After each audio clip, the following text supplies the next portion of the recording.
Hey, let's get us on screen. Oh, wait now. Things not going right. Hold up. Hey, there we are. Hey, there we go. Whoop. We're centered. Let's get the chat boxes on the screen so I can, oh my god. Come on, man. It's a little too early for my computer to be jittering out on me. I know I got a bunch of programs going at once. Despa sending free cookies on the Twitch chat. My computer is going nuts. It's supposed to be a subathon. I've only been going for... I've been talking at you for only a couple minutes. The stream's been going for 6 minutes.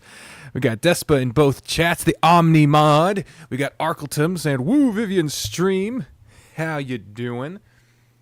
I got my handy-dandy timer ready to start.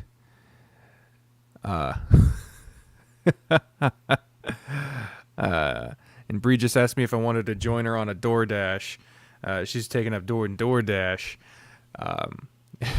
She asked if I wanted to join her on it, and I just started subathon. So don't think I'll be able to join her on that. Let me tell her.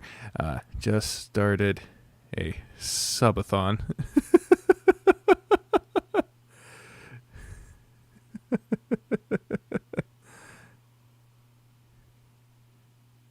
LOL. Alright, LOL proves that I'm in good spirits. Then let me reset the fucking thing. Alright. So, if you do not know how the subathons that I usually do work, I start at 3 hours as a default. First of all, hi. I said hi. I said hi. In case... hello. My eyes are just being freaky on me. Hi, how you doing? I occasionally do these subathons, partly as a test of how much I feel like torturing myself, but also just started stream. Can Vivian get chicken? I would love some chicken, dude. Okay, so back near the beginning of when I started staying with my brother, we got some like Popeyes. And it was around Christmas. And so Popeyes had this... no, it wasn't Popeyes. It was Church's. Church's Chicken. And they had these ornaments. These, like, Christmas tree ornaments that are in the shape of a fried chicken drumstick. And they would give them out to you whenever you bought something. I don't know if it was a specific order that you'd get them from, but we got one, and it's just hanging on like a lamp in the living room. And so I fucking love fried chicken, but I'm trying to like eat healthier. I'm trying to cut down on added sugars, starches, and other shit. Trying to cut down, and basically fried chicken is everything that you don't want. I mean, you want it, but like you shouldn't. So yeah, it's fucking hard. But I'd love some fried chicken right now. But anyway, so yes, right now I'm trying to raise some money, trying to prepare for upcoming getting out of being being the don't go vegan diet. It's all bullshit. Oh, I'm not doing vegan. No, I'm not doing vegan. My breakfast usually consists of an apple and eggs, and I'm trying to... Oh, hey, Full Moon Picture Games. Yes, welcome to the stream. Thank you. Welcome you to the stream. I'm trying to raise up money because we are, in the coming months, going to be going from the people who stay on the floor of the living room. Vicente, hello. Going from sleeping on the floor of the living room of my brother and his roommate's place to actually living with them and paying bills and utilities and whatnot. and that's going to require moving costs, and because we're going to have to move into a place that actually has a room for me and Bree, and getting Spoof back with us and everything right now. So, that's all basically what I'm trying to raise money for right now. So, moving costs, the most sexy fundraiser ever. So, in that line, we're here playing a game. Here it is. Get it up on the screen. Well, it's the settings screen because when I first popped it up, there wasn't a menu screen from what I could tell. It just went straight into the game. I've never played this game before. Let me reset myself here. There wasn't a menu screen from what I could tell. Oh, I'm good. I gotta start the timer. I realize I've been talking for a fucking while. Is this game only on PC? I do not know. Let me pull up the itch page on my phone here so I don't screw up my computer. But I know you can play it in the browser, and I don't know if that works on your phone. But I got it on my bookmarks, so let me bookmark bar.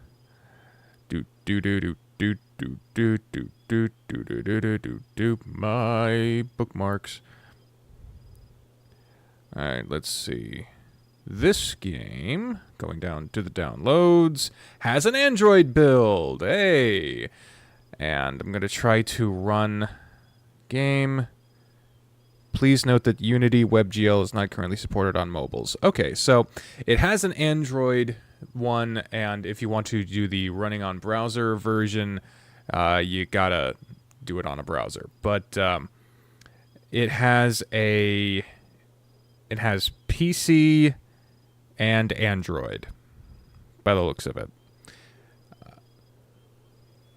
But again, I haven't played it, so I don't really know everything there is to know about it. Despa says, most processed vegan food is just added vegan chorizo is good, though. Walt Hitchcock. Hey, that's a name I haven't seen in a bit. Hello, hello, hello. And there's also apparently a special edition of this game. And, I got this game for free, but you can also choose to support the team that made this game. It was part of a game jam, and then this version that I'm playing is an expanded version. That's the one that's available in the itch link down below. I couldn't find a Patreon link, and I hope YouTube doesn't get mad at me, because YouTube doesn't like itch links for some reason. But you can choose to support the creators if you so wish. But let us get back to the game, shall we? So let's settings. There we go. So this is what the game opens up on. Walt says they've been very busy lately. You're graduating soon. Hey, congratulations on the impending graduation. The graduation congratulation. Let's go to the game. I love the art style. I've wanted to play this game for a long time because the art style really intrigued me, and it looked different from what I don't know if have we played a Western before. I don't know. If we have, I feel bad because I'm not remembering them at the moment. Though I get more estrogen on a vegan diet, and beef too has a surprising amount of estrogen. Well, that's good to know, as someone who is a transgender female. Anyway, boss. So you think we can trust this friend of yours' info? It'll be a crying shame if you're wrong about this. This guy's someone to ride the river with. He'd never sell me bunk information. That town has struck gold from what he'd heard. Heard? You just heard about it? What kind of source is that? We can't go off of rumors, you nutcase.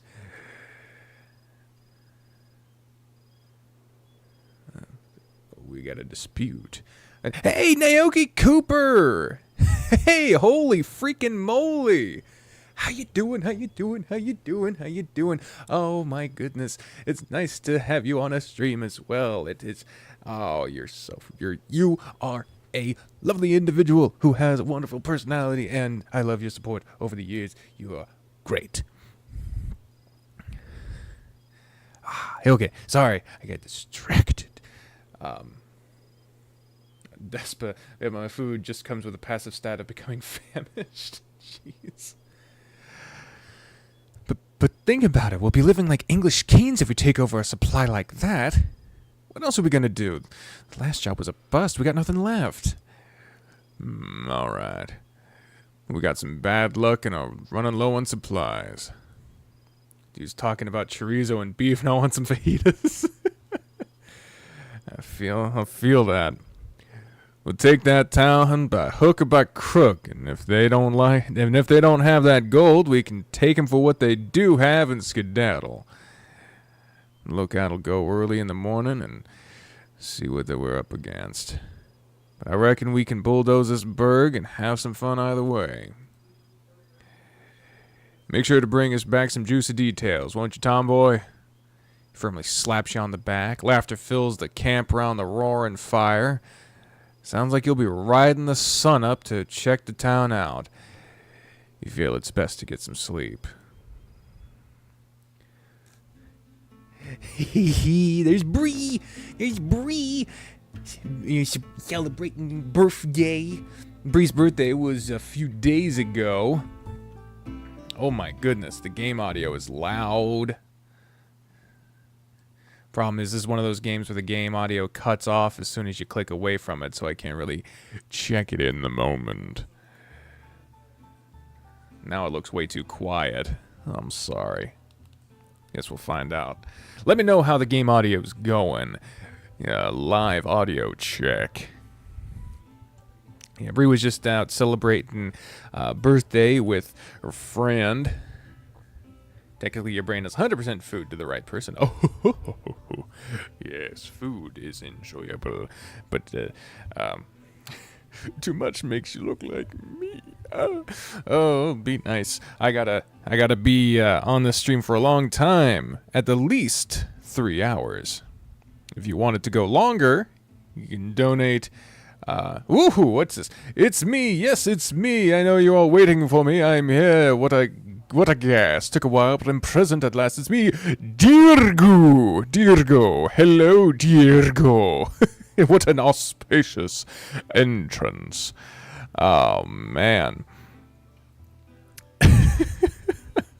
Good gravy.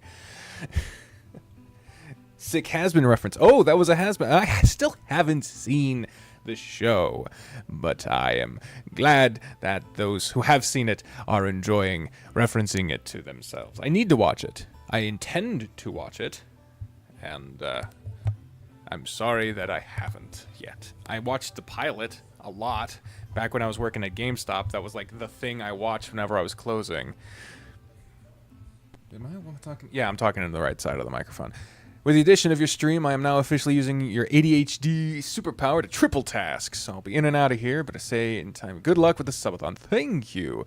Oh, and you love the model, Naoki. Thank you. Thank you. I appreciate that. That's very nice of you to say. The desert is an orange haze. Scorched lands whip up around your horse's legs. The sun hot against your back as you ride towards the town. Hey, there we are. There's not much to be done while riding. The desert's lonely, harsh, bare. Only thing to do is think.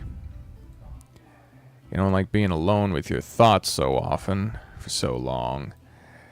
But you always are alone as the lookout. Alone being the odd stick of the gang.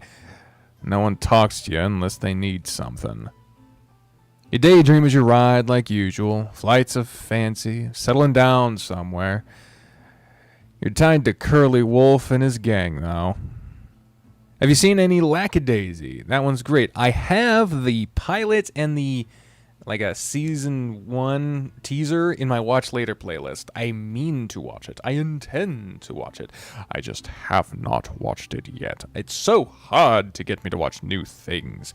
Just ask Bree. She has dealt so much with trying to get me to watch new stuff. It is an ongoing difficulty in her life. Reset my model. There we go. Is it so much to ask to be able to live in peace, to not have to fight for survival, always on the run? Maybe that's what your life will always be like, gang or not. A hunted outcast.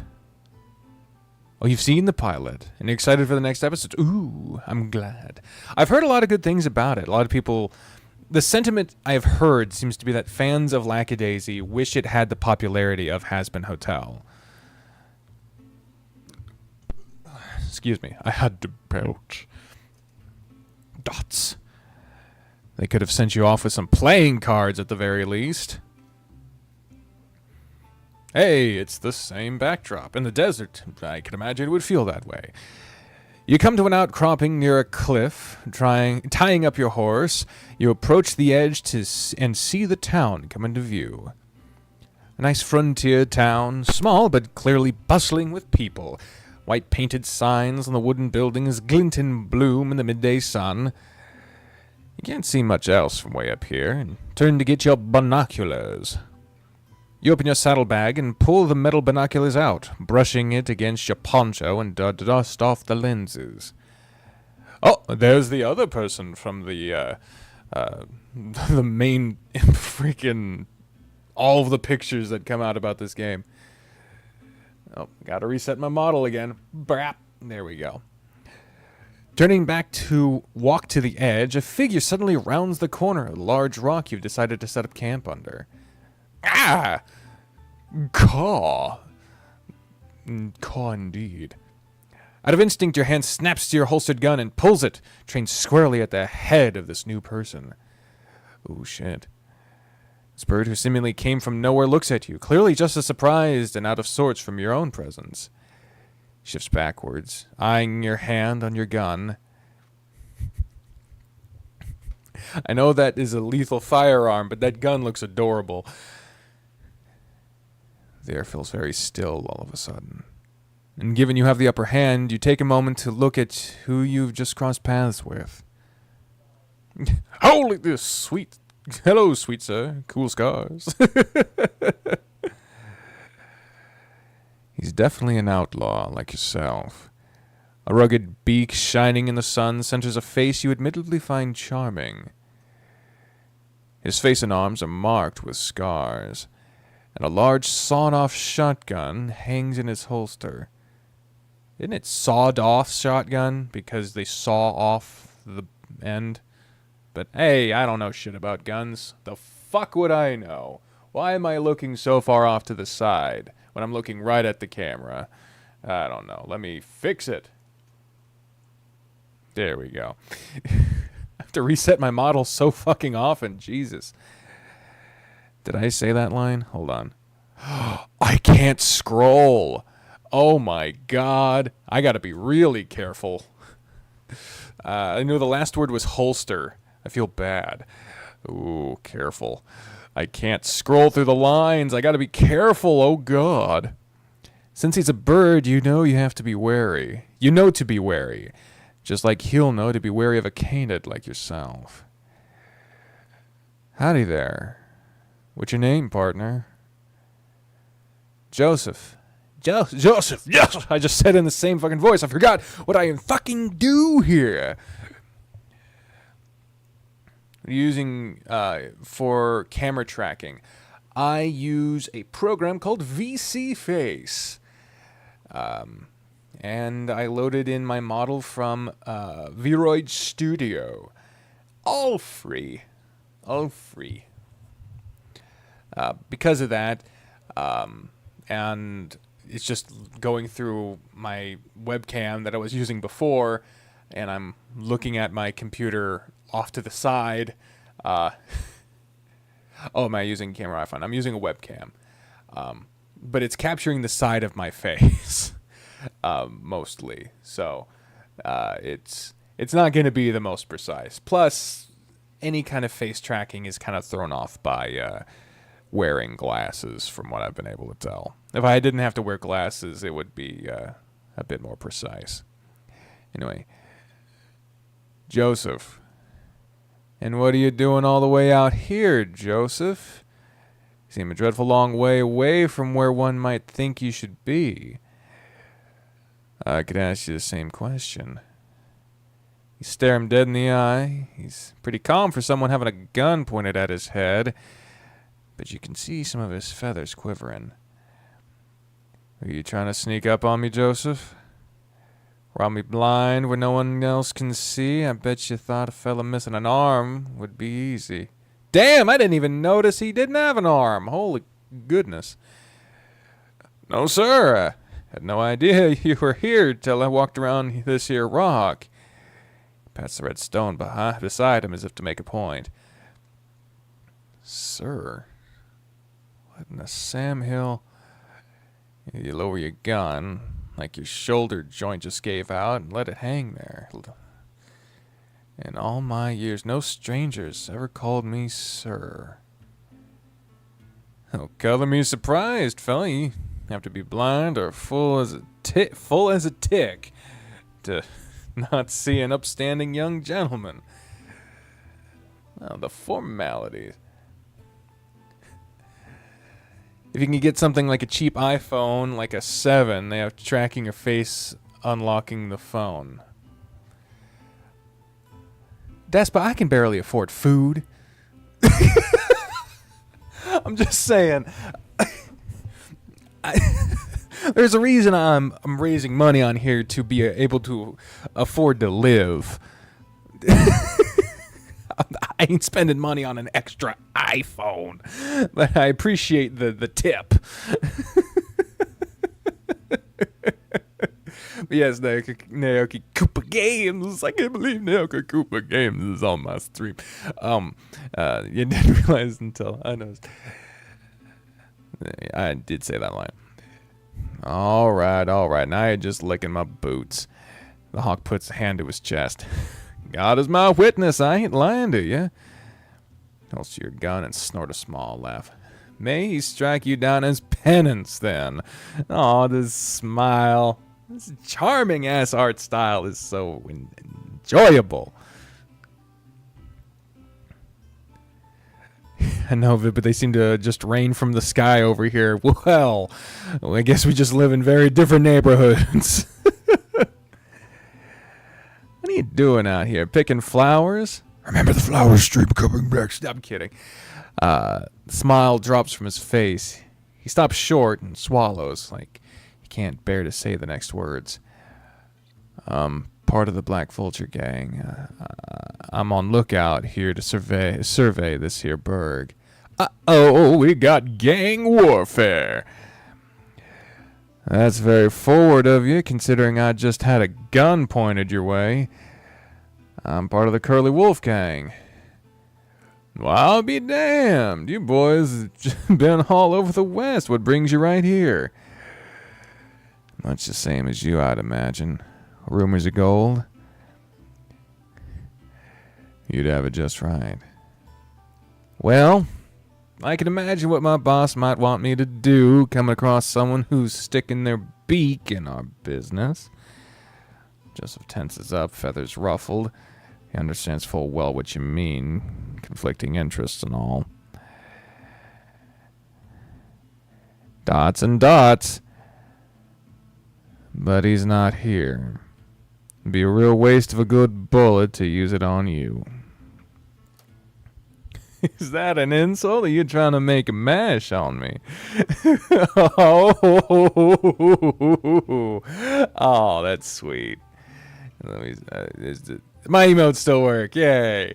Okay. I gotta make sure I can fucking see them. But yeah, my emotes still work. Hell yeah. The small jibe is enough to make you stop talking and search for the binoculars you threw when you pulled your gun. Turning your face away to hide the blood rushing to your cheeks and to your dark fur. You dust the binoculars off again and walk over to where Joseph is standing, his eyes keenly trained on the town. Despa using the emojis. I need to update those. My God. Don't need no binoculars then, huh? No, sir. These eyes can see all the faces of those people down there, no problem. Sir, again. Maybe it's just a habit of his to call people that. Say, why do you keep calling me sir? I ain't your boss. You just that much of a polite suck-up?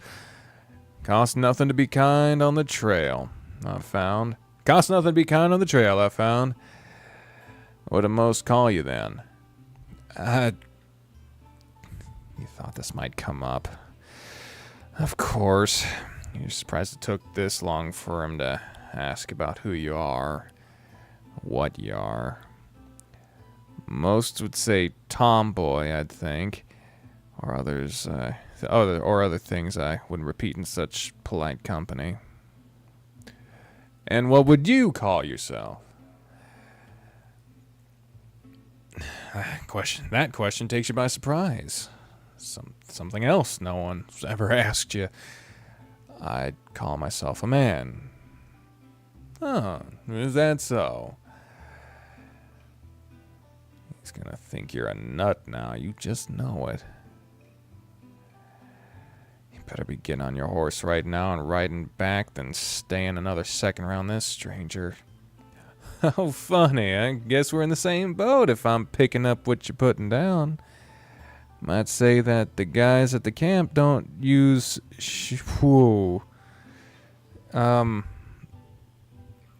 yeah, that's something else that was in the disclaimers about this game, is that this is based in this time period, so they're going to be discussing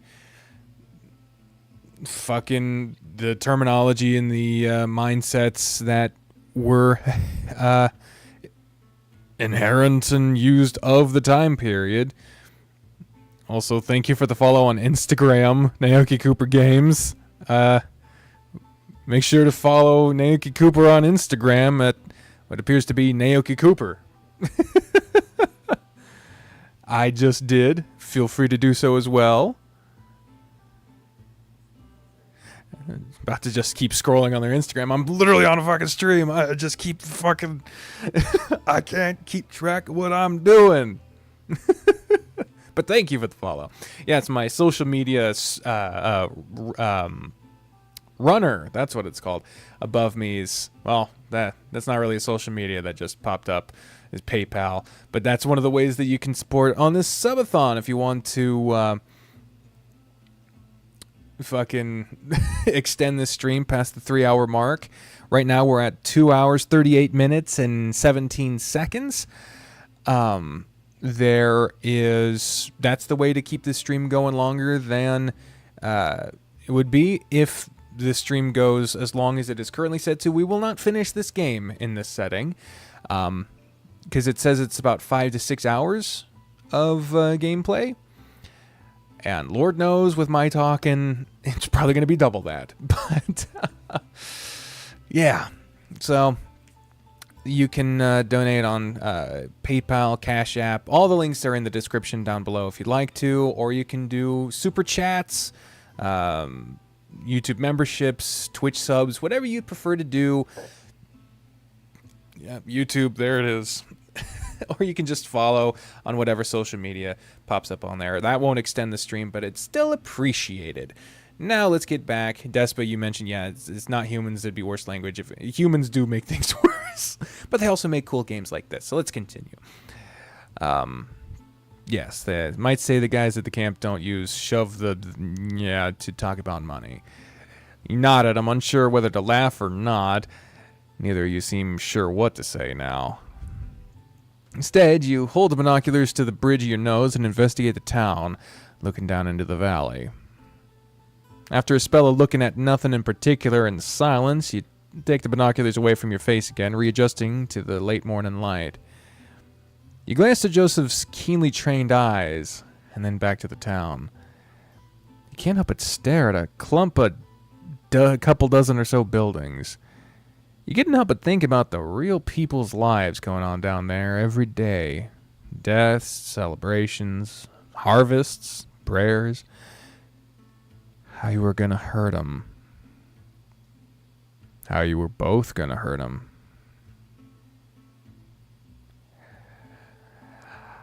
I don't get it. Joseph's voice snaps you out of your staring. Why would Black Vulture want to come here? There's nothing here. No mines in use, no bank, and they sure as hell ain't rich by the looks of things. Maybe they struck a new vein. This is a miner's town after all. But you're right. Something strange is going on. Well, two sets of eyes are better than one, right? You want to work together? You watch my back, I'll watch yours. Deal? Huge feathered hand shoots out at you in expectation.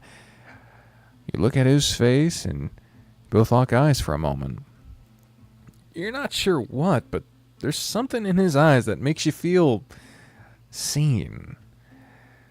Being looked at rather than through. Being looked at rather than through.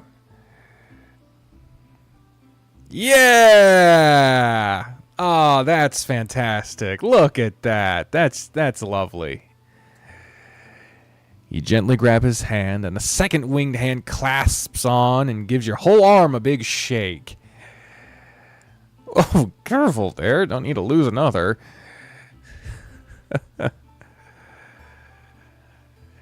He lets go and puts his hands on his hips, smiling at you.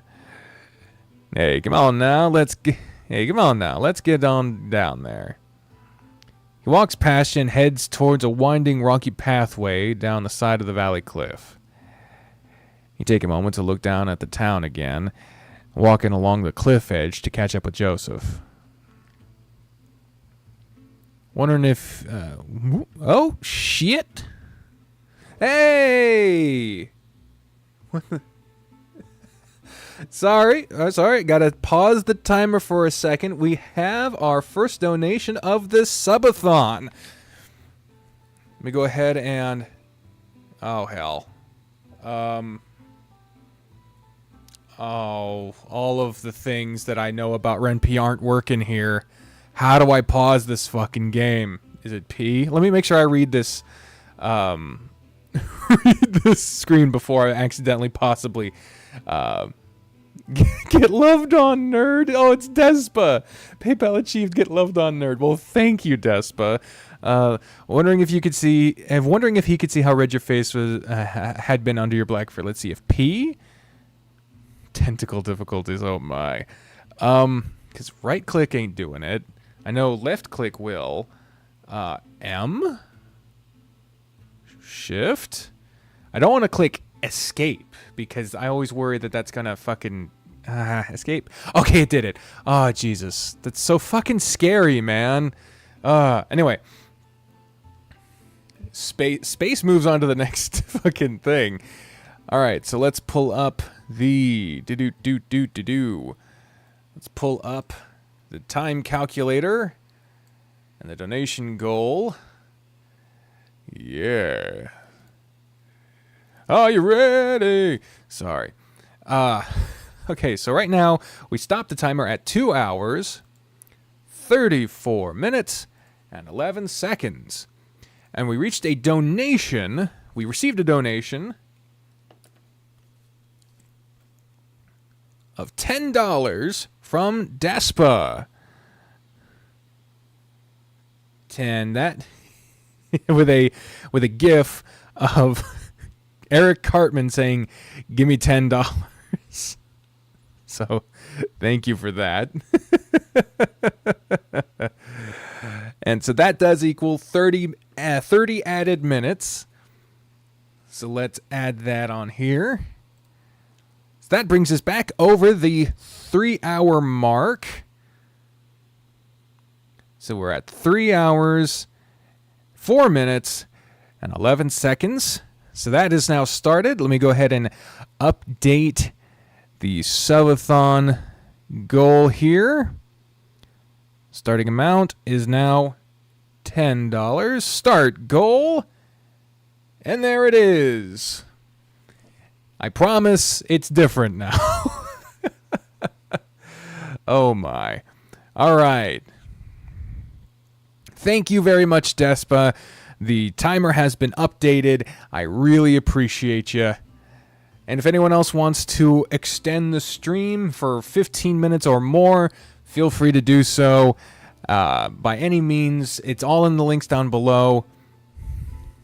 Donations make trans person do math. It's great. Yeah, that's a sight to behold in and of itself. And I'm going to be on for as long. I'm going to stream as long as the donations come in. If I can't do it all in one sitting, I have in the past continued that time in addition to the default 3 hours on future streams. I have done that. If I was physically unable to continue, I don't fucking stream while I'm asleep. I feel like that's a little bit of a cop-out, at least for me. Other people do whatever they're doing. I don't want to do that. One, my computer wouldn't handle it. And two, if I'm going to stream during time that you guys donated to pay for, then I'm going to make sure I'm actually giving you guys some fucking content. So with that said, if you guys want to donate to continue the stream, PayPal, Cash App, coffee, super chats, Twitch subs, YouTube membership, all that is linked in the description down below. Let me get a quick drink of water, and then I'll continue. Got to put the microphone down real quick. Mwah.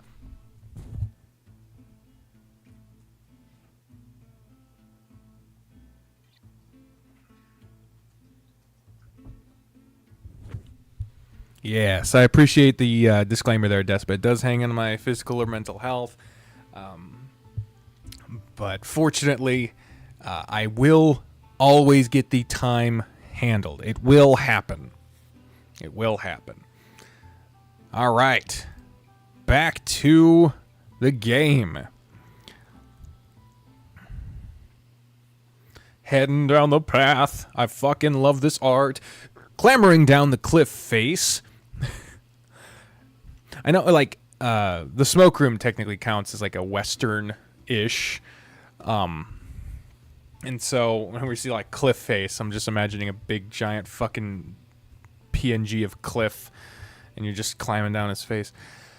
Clambering down the cliff face, the shade of the valley is a welcome change after your long ride in the sun. The climb down is quiet. Only a few grunts and gripes, a couple of voices of concern from Joseph you quickly waved off. You both approach a wooden sign you spotted a little ways off, swaying in the desert wind. It looked relatively new, a board hanging on 2 chains, a word carved in the wood. Can you read it?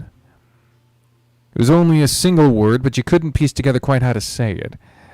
No. Ah, well.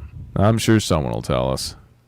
I'm sure they will. I'm sure that isn't something that's going to fucking become important soon. You notice some familiar smells drift on the wind as a gust blows through the town past you. Tobacco smoke, whiskey, stewing meat from somewhere. It reminded you of the camp. Oh boy. Wow, this looks remarkably similar to one of the fucking pictures from the smoke room. But, like, obviously in the art style of this game, but, like, this reminds me a lot of the fucking the art from the town that Cliff and the gang travel to. Anyway, sorry. Walking more into the town, you get a better look at the buildings that were just dots up on the cliff. You'll be back, Vicente. That's good. I'm glad. I look forward to it.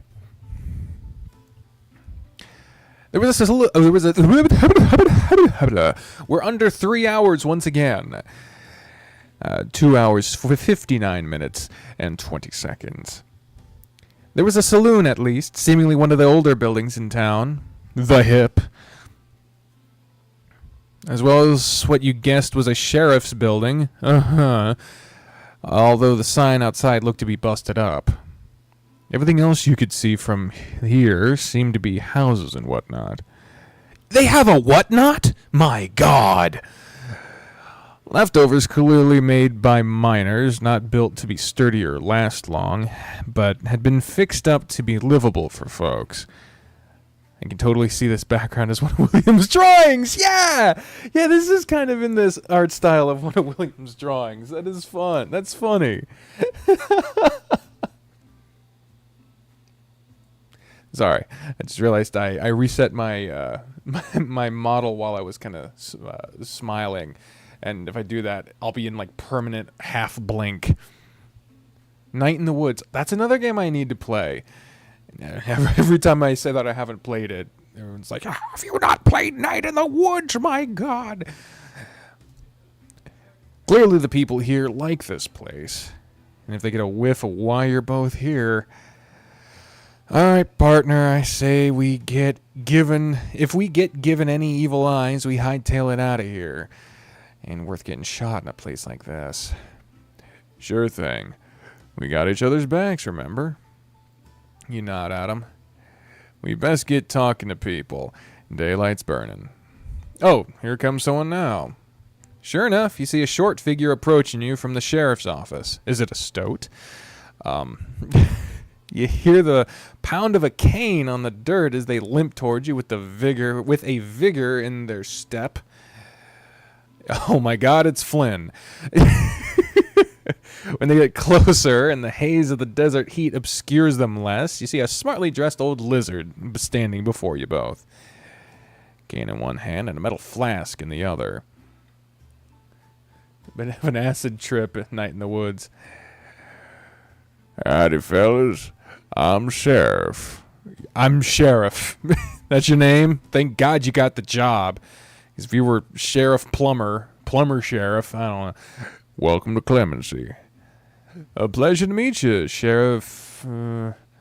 He gave the lizard an expectant look, waiting for a name. My name's Sheriff.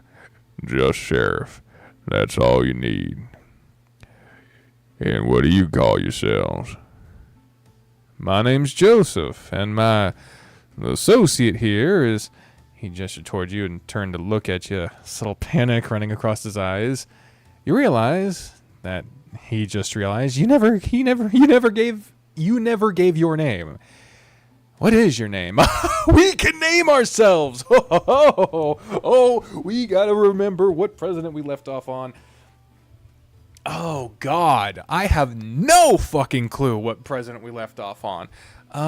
Shit. Probably. Oh, Christ. I'm gonna have to look at the fucking playlist. Oh, fucky wucky quack quack. Okay, playlists view all recently added. That's... Is there a recently created? No. All right. You didn't make a name and remember the flowers. Burroughs is old. Glory Hounds.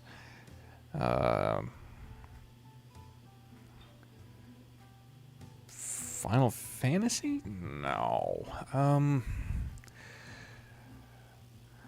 Maybe. It might be Final Fantasy. What did we name ourselves in that?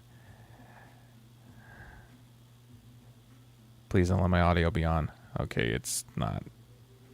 Okay. What the hell do we call ourselves in Final Fantasy 7? Come on. Harding. Okay, I feel like we got past Warren G. Harding.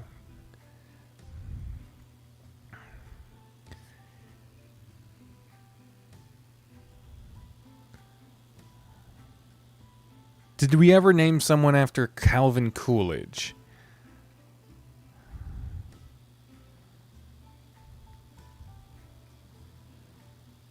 Oh, man, I don't know. I guess he'd be next. I don't see another game where that would have been applicable. I guess the next one is Calvin.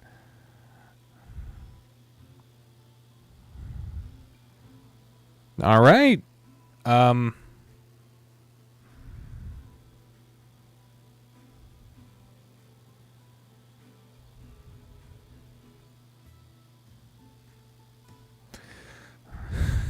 Yeah. I what is my gimmick of naming every time I get an opportunity to name a character, it'd be after the next person in the line of history of presidency. So I guess it would be Calvin Coolidge. The last person I can remember naming anyone Baldur's Gate. Maybe. It might be Baldur's Gate. I'm going to check because I played Baldur's Gate after Final Fantasy. Final Fantasy X. But let's see.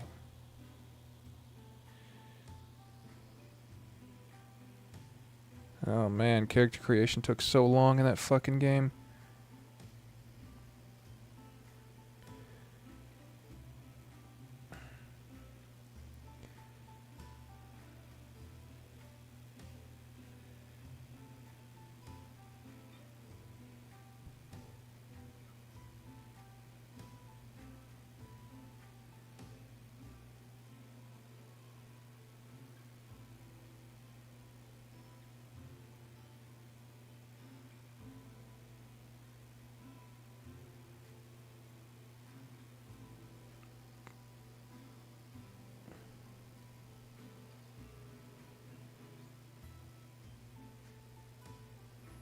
God, I can't even find where you name yourself in fucking Baldur's Gate.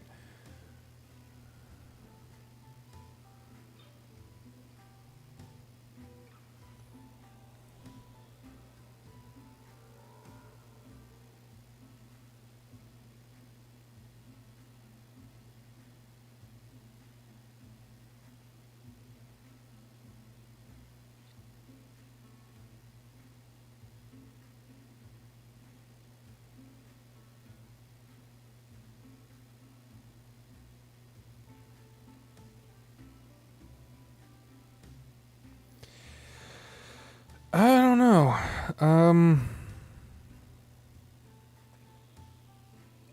Yeah, I can't. I genuinely can't find whether we named ourselves in Baldur's Gate or not. And I feel like we named someone after Calvin Coolidge.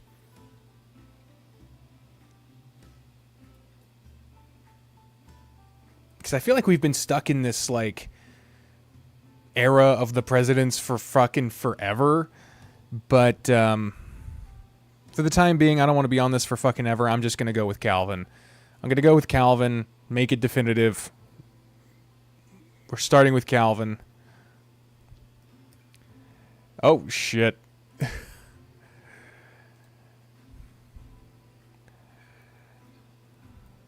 There we go. Oh, yes, it was Radovan, which makes sense because it's a D&D game and I have a whole D&D overworld of fucking shit. And so, yeah, I get it. Random Dice, you are not late. No, we have been streaming for almost a fucking hour, but also have barely gotten into the game at all. That's about par for the course, really, isn't it? Perfect for subathons. But anyway, Calvin. That is what we're going to be called in this game. It's been a while. It has. Okay, I'm Calvin. Pleasure to meet you. Yes. You said this while looking at Joseph, resisting the urge to wink at him before looking back to the sheriff. Okay. Despa, if you can get that fucker out of here, that'd be great. So it brings the two of you to our fine town. Yeah, the stream was almost entirely fucking character creation. That's pretty much it, yeah. What's this game all about? Fucking, I've not played it before. All I've gathered is that it's a Western. And it's about these two characters. They're transmask. That's all I've got so far.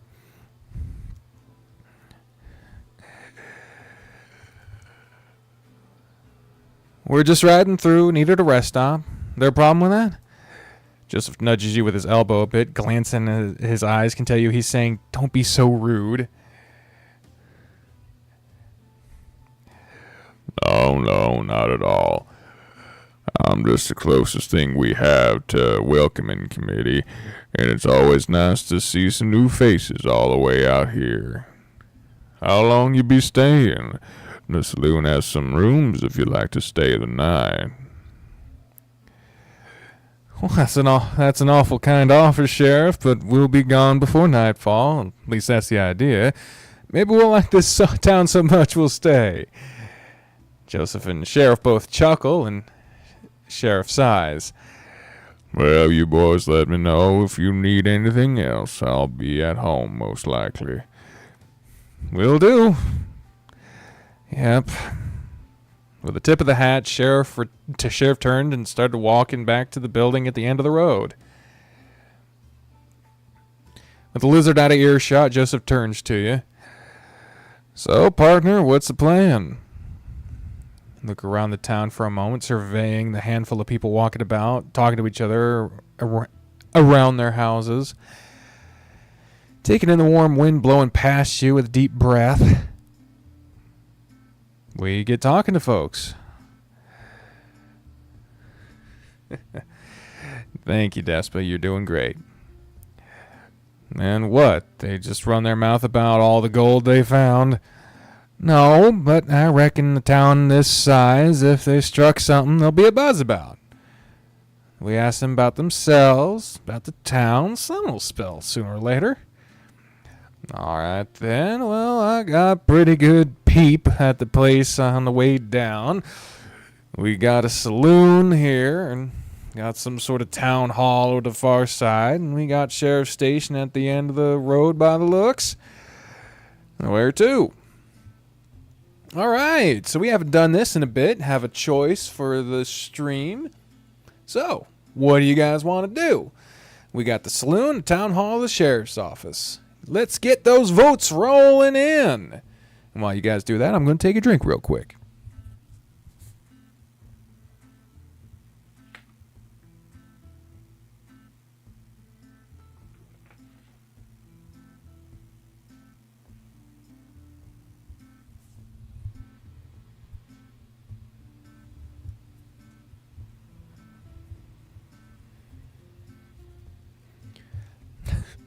Tespa votes arson. I'm not sure that's one of the choices there. Fucking hell. How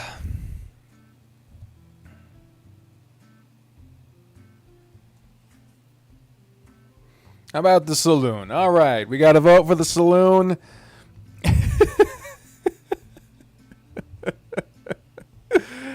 Oh, gosh. Arson the sheriff's office. Well, we got a vote to visit the saloon or burn down the sheriff's office. I think we're just going to go visit the fucking saloon. How about that? All right, here we go. Let's check out the saloon.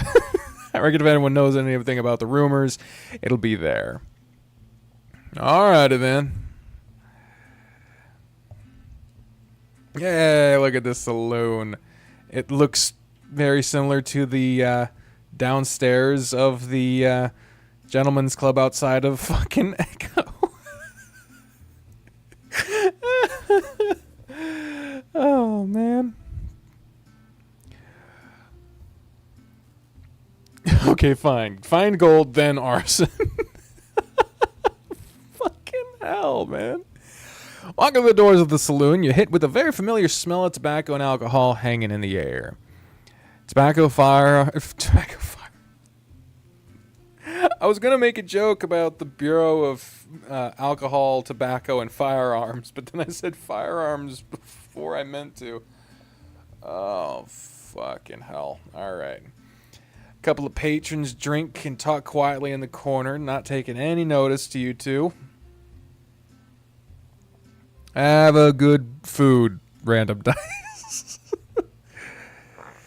You see a dozen or so tables, and looking up, there's a second floor with the rooms Sheriff mentioned. Good Lord, this paper that I got over here just won't stand up worth a damn. Looking myself some edible foods. I'm glad. Those are the preferred kind. Out of there! Your attention is grabbed by an excitable and friendly voice coming from a short bird standing behind the bar, who was now grabbing a couple glasses. My name's Bartholomew. What can I get you fellas? Started wiping the glasses expectantly, glancing between you both as you walked a few steps from the doors to stand at the bar. Now I'll get a beer. All right. And you? I'll have what he's having. Yep, coming right up. Forearms. Forearms. Committee of forearms, small arms, and firearms. Oh, shit. He set the mugs down and disappeared through a door behind the bar into a back room. I don't have any money on me, Joseph. Don't worry about it. It's on me. That's on me!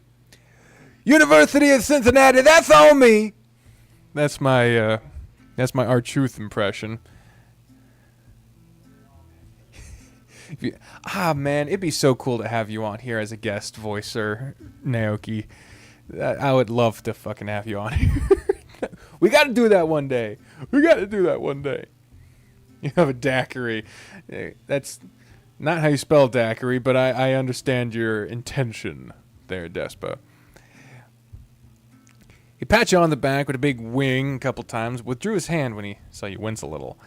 Oh, sorry, was that too hard? No, you're fine. You hadn't winced from pain. You weren't used to someone touching you. Like that, at least. Friendly like. Bartholomew reappeared with 2 glass bottles, tipping them into the mugs with satisfying glugs before taking a couple of coins from Joseph. Definitely, yes. Yeah, there we go, daiquiri. That's how you fucking spell daiquiri. Thank you kindly. Both take a sip. Look at them with their mugs. The mugs are adorable too. I love the art in this game so much. Man, if I was still doing the Golden Steves. The name Golden Steve for an award is never not going to be funny to me. Anyway, Joseph seemed to enjoy it, but you find it a bit more bitter. You try not to pull a face. Not like it? Yeah. You smile weakly. Not my thing. Noted. He winks at you and you feel your cheeks redden a little. You both keep drinking while the bartender busies himself behind the bar. The saloon is quiet. The piano sits gathering dust in the corner, seemingly untouched for many moons. At least it's not a golden Richard. Wind whistles through a gap in the saloon doors, carrying the sound of desert insects. Slow day, huh? You look up from your drink and see he's looking at the bartender, who doesn't seem to taking any notice. He glances at you both and realizes rather sheepishly he was being talked to. Oh, beg your pardon. Slow day? No, this is about the usual. It gets a lot more lively in the evenings when the sun goes down. Everyone comes here to take a load off. It's my Golden Deck Award. I'm sorry, I gotta be a little quieter. I don't have my own room yet, and the window's open. So you know everyone here pretty well, then? Well, of course. Not exactly a big town. We're a pretty tight-knit lot around here. Why is that? This is a mining town, right? These places usually explode with people. Well, I can't say I know much. He looks oddly unsettled by your question. How long you lived here for? He perks up again for whatever you said that troubled him, the brightness returning to his voice. Oh, well, I'd say somewhere close to 8 years. That's a darn... Oh, shit. That's a darn long time. Yeah, I suppose it is. Jesus fucking Despa. What made you stay? Never mind staying. How'd you even find this place? I never even heard it until we stumbled past. Bartholomew's cheery smile dropped a little, morphing into something more wistful, like the face of someone looking at an old, now bittersweet photograph. You boys ask a lot of questions, don't you? You and Joseph look at each other for a moment, expecting the other to say something, but nothing comes out. I don't mind. To give a fair shake to this town ain't the most exciting. It's nice to talk to some new ears that ain't tired of my squawking already. Gives a little half-hearted chuckle. A shuckle, I don't know. Hey, there he is. Hey, Vicente's back. Fed the dogs and put a pizza in the oven. Nice. But certainly better than the other way around. That's a fucked up joke. Well, I found this place because I heard about there being gold. Like a lot of folks, I was fixing to get my fill. You and Joseph both lean in a little at the mention of gold. My fiancé was running away from home, and I was going with him. We thought we'd go out west and make our fortune. Looking back on it, I get why so many called us foolish. I might have been one of them if it were the other way around. But we had our heart set on it. We followed the road by wagon, and it was damn tough. Hellish, even.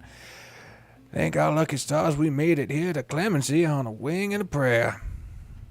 That was when we really felt like we were foolish. When we got here talking about gold, we almost ran out of town. I don't know the details, but there was a lot of trouble here when miners ran this place. No one's been digging for decades now, but word hadn't traveled far enough, it seems, to let us know at the time. At first, Sheriff told us to leave, didn't want no more of our kind causing trouble.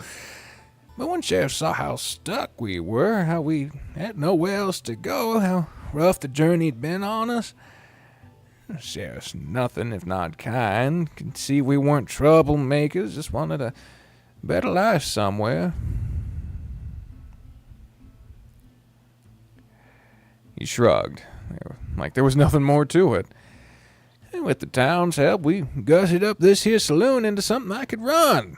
And the rest is history. Well, I'm glad y'all found something here. Yeah, I can say that for sure. Clemency may be small, but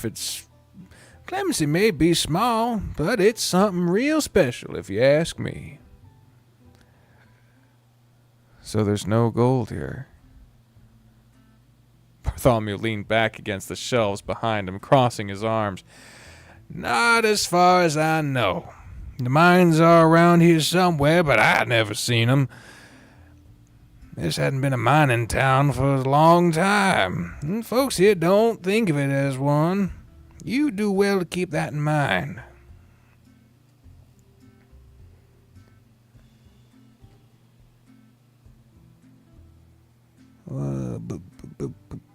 Here we go.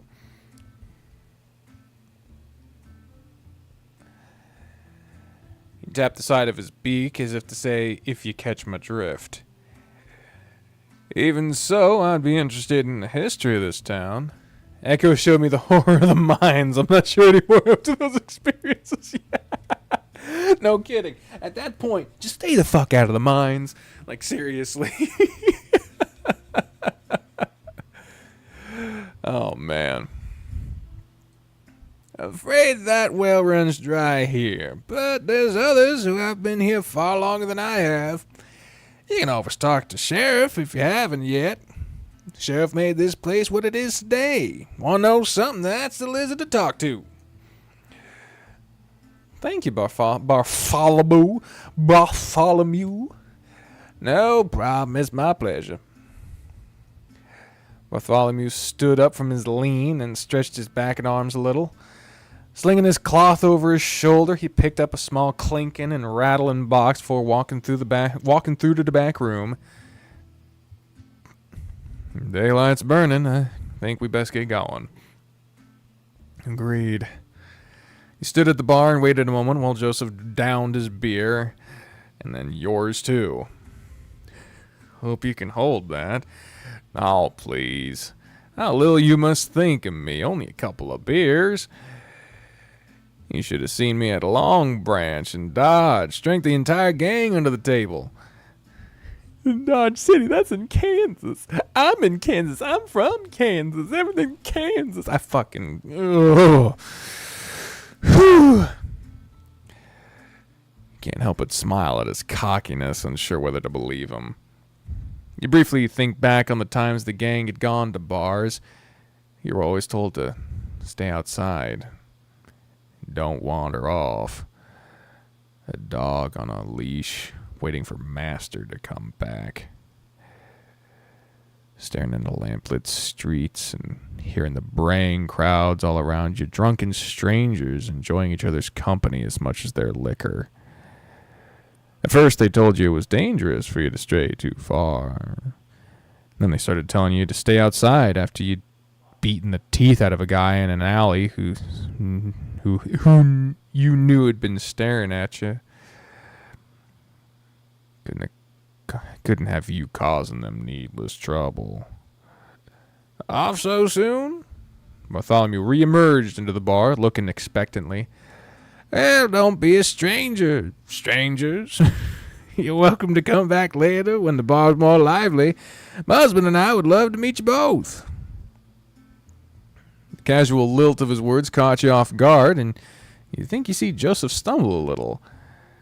Failing to get any words out, he just tips his hat, and you both leave the saloon, stepping back into the dust and dry desert heat.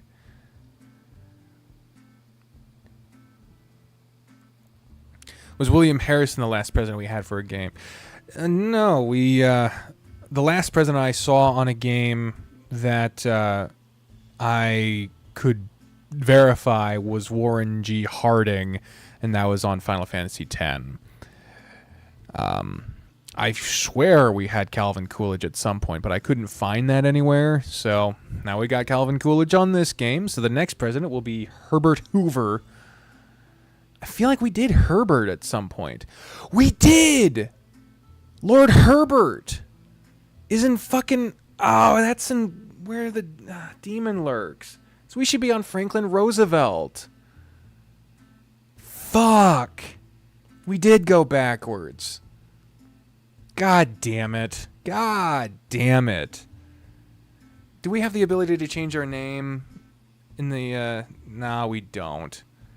Whatever.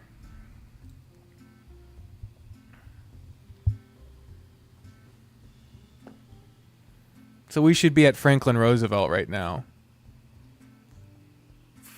Whatever, man. I don't know where we were Calvin Coolidge. Probably on a one-off. I don't even remember. I don't know. I don't remember where we were Calvin Coolidge before. But, yeah, Lord Herbert.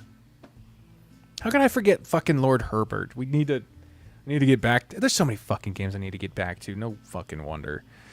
I gotta take a drink real quick. By the way, we're down to 2 hours and 30 minutes left. And in case anyone wants to extend the stream, you know how to do it. Instructions on screen right now by donating to all the ways in the description down below. $5 or more gets you 15 minutes or more on your car insurance. I'm kidding. Drink time.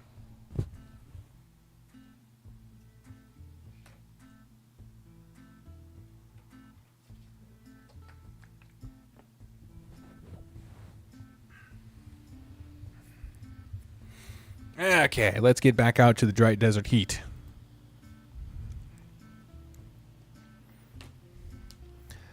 Where to? The other person mentioned in a vote was the sheriff's office. So let's go there.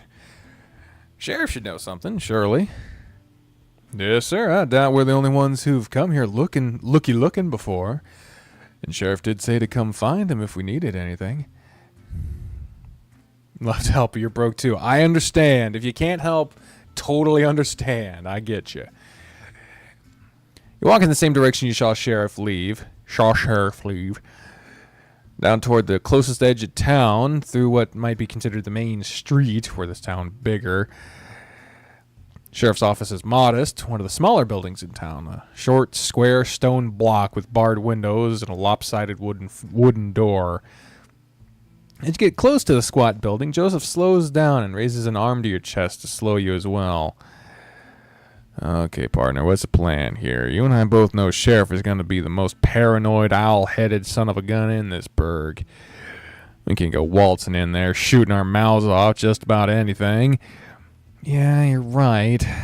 All we really need to know is if Sheriff is going to put up a fight. Somehow I feel like they're not your usual lawman. You look around, thinking for a bit. What? We're still a bit away from president that was almost caught by cannibals.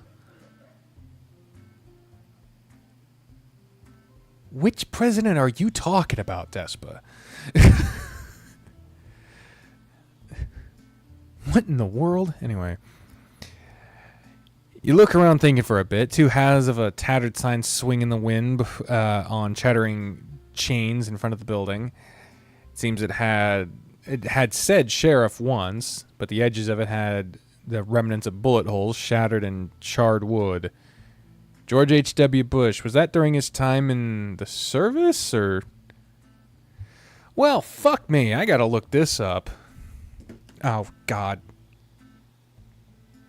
Alright.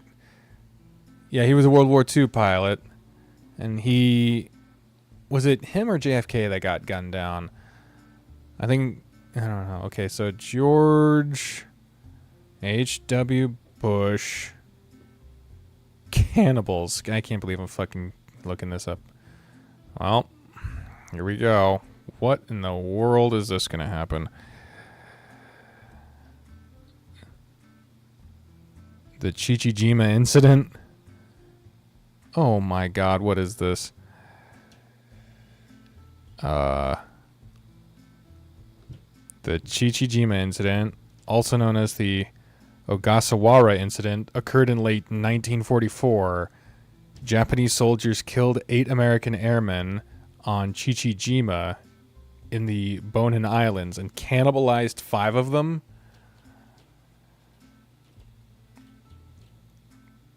Oh my.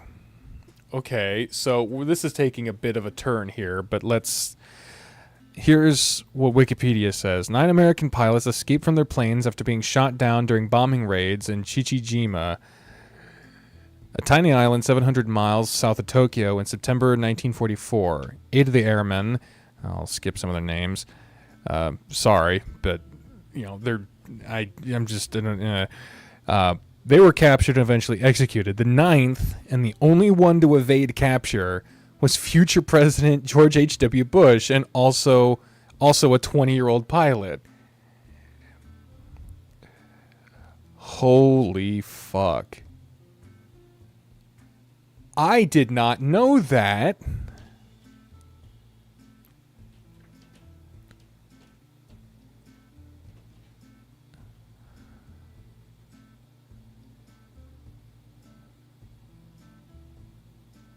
Holy shit.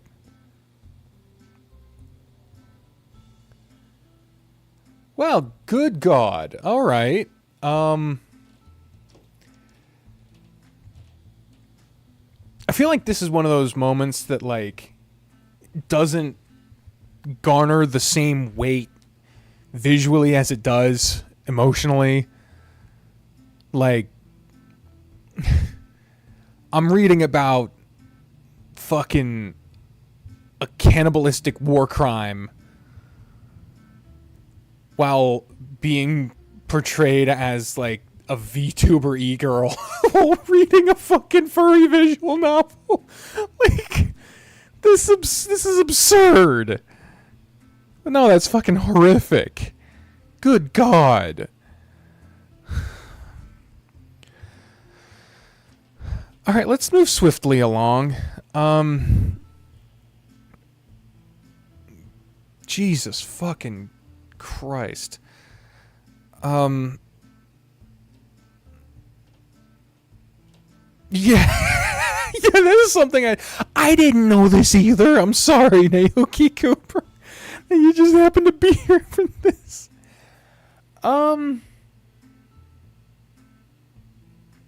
Wow.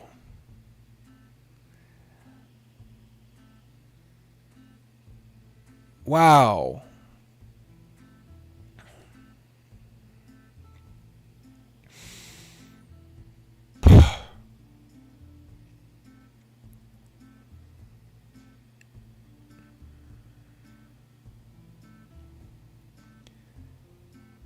Okay, Despa. I think that line was a bit I think that was a bit over the line to say.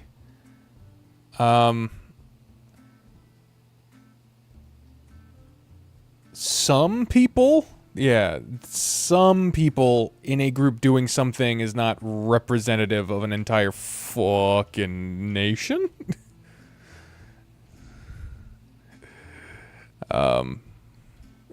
Let's move on. Let's move on from this. Let's continue playing the game, huh?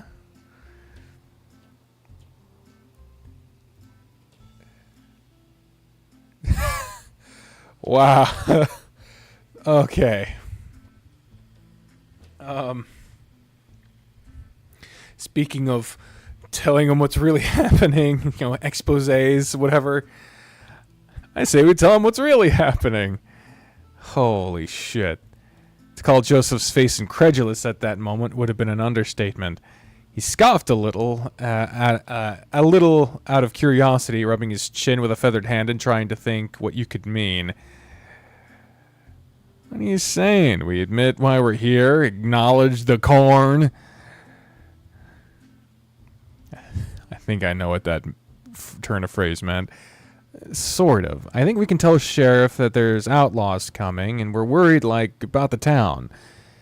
I think that'd just make you look really fucking suspicious. That's a dangerous play. Look, Sheriff's gonna have a good idea why we're snooping around if we don't have a simple, honest reason to throw off the scent. It's easier to lie when there's some truth to it.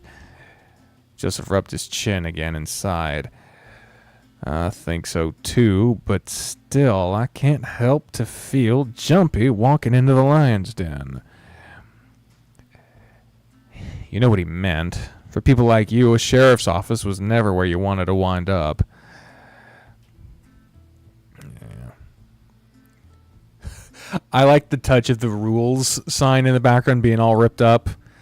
That's very old westerny. Walking into the office together, Joseph ducks to clear the doorway. You find the inside to be much more well-kept than the outside, which had clearly seen some wear and tear in its time. Sunlight and dust in equal measures came in through the windows, landing upon the desk of the sheriff.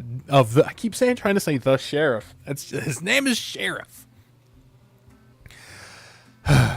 Landed upon the desk of Sheriff, who was currently rapidly filling a piece of paper with pencil. Filling a piece of paper with pencil in hand. Okay. After you close the door behind you, you both wait for a few seconds for Sheriff to notice you. Before you can politely knock on the closed door for attention, Sheriff raises a finger on a pencil-holding hand to ask for a moment's more waiting. This was followed by a hasty scribbling onto the end of the piece of paper, for a pencil was thrown onto the desk with little regard. Two keen eyes landed on you and Joseph. Howdy there, fellas. Thought I might be seeing you again. Howdy again, Sheriff. Now, what can I be helping you both with today? Well, Joseph turned to you, locking eyes. You saw a slight wild panic of someone caught in a trap and looking for a way out. Do you protect this town? Sheriff looked miffed, unsure of how to respond, like someone had just asked if the sky was blue. As much as anyone else who lives here, yes. What does that mean? I thought you were a lawman. Sheriff regarded you with some annoyance, still seemingly puzzled over what you were asking. I think I see the confusion here. I'm not a lawman. In fact, I'd say I'm not a man at all, or a woman. Sheriff kept looking at you both, trying to gauge your reactions, whether you could be trusted, you guess.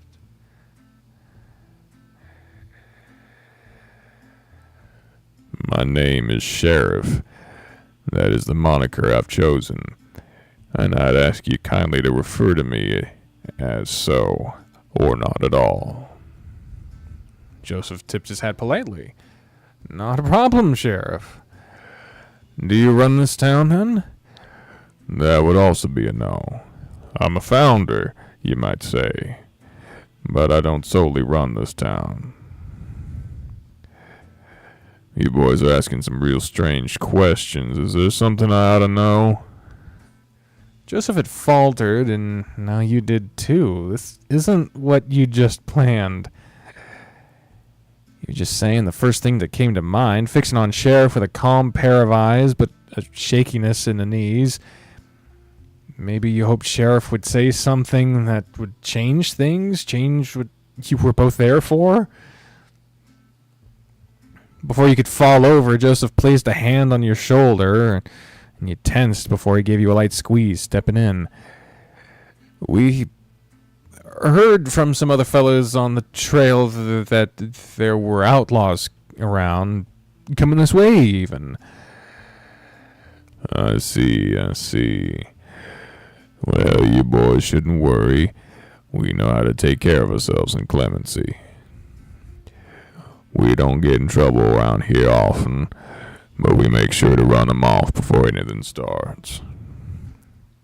So you've been here a while then? Yeah, ages.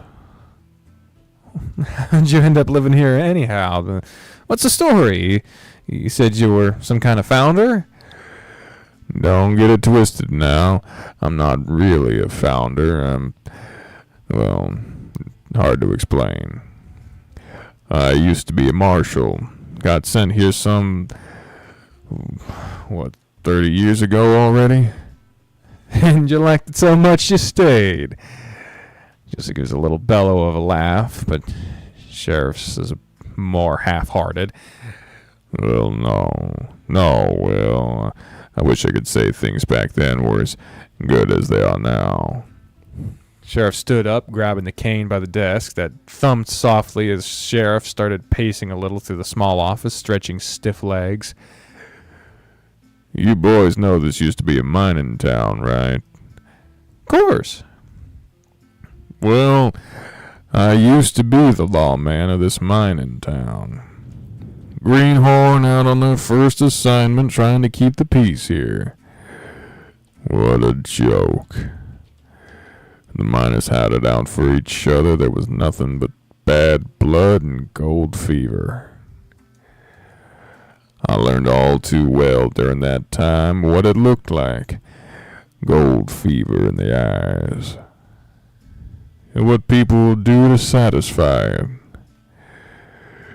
That town was a constant powder tick.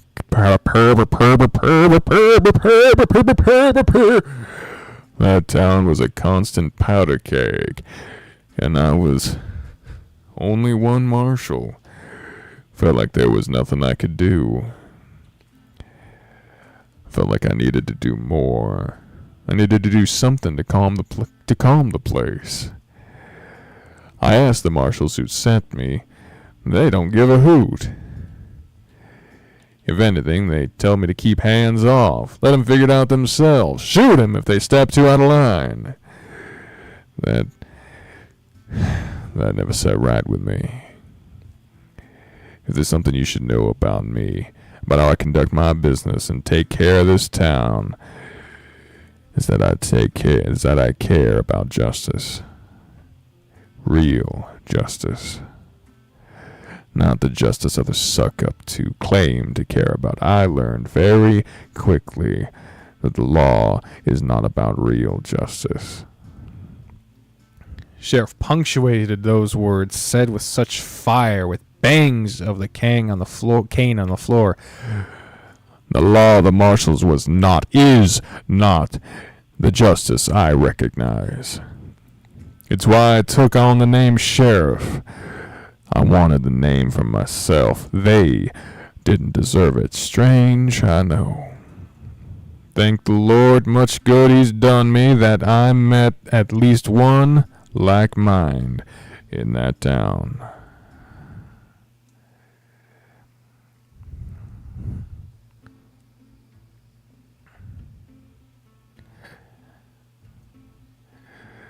Sometime in the winter, we had a caravan arrive in town.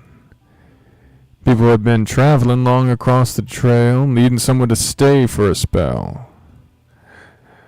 Had some to sell as well, furs and such, anything to help get by. Friendly folks. I enjoyed their company, spent a night drinking with them around their wagons. The miners didn't take kindly to him, didn't trust him. That was a week I'll never forget. Constant accusations of stealing and flare-up shouting matches almost ended in drawn irons. The miners were so darn jumpy and owl-headed about the slightest things. 3 days later, a miner turned up dead, stabbed in his sleep. Whoa, wasn't an axe to the back of the head? Oh, jeez. The miners all accused one of the traders of doing it. A Mexican fella claimed it was his knife that did the deed. I had to arrest him. Held him in this cell here. A tap of the somewhat rusted metal bars with the cane rang out into the room. The traders all came to tell me that I was wrong, that he'd never do something out of the sort. They helped push me in the right direction. I'd already had some suspicions about the miners' claims. A lot of accusations had been flying around about the Mexicans and Indians traveling in the caravans. I did a little investigating and found that the miner had been killed by one of his friends. Another feud about gold. Some stolen or missing, and his so-called friend had killed him for it. The miners wouldn't believe it and insisted the man in the cell was guilty. I wonder if maybe they just couldn't see what I could. See things through my eyes. Felt like a mockery of justice, of everything I cared about. That was the straw that broke the camel's back. Early the next morning, I asked the traders to leave and to take their friend with them.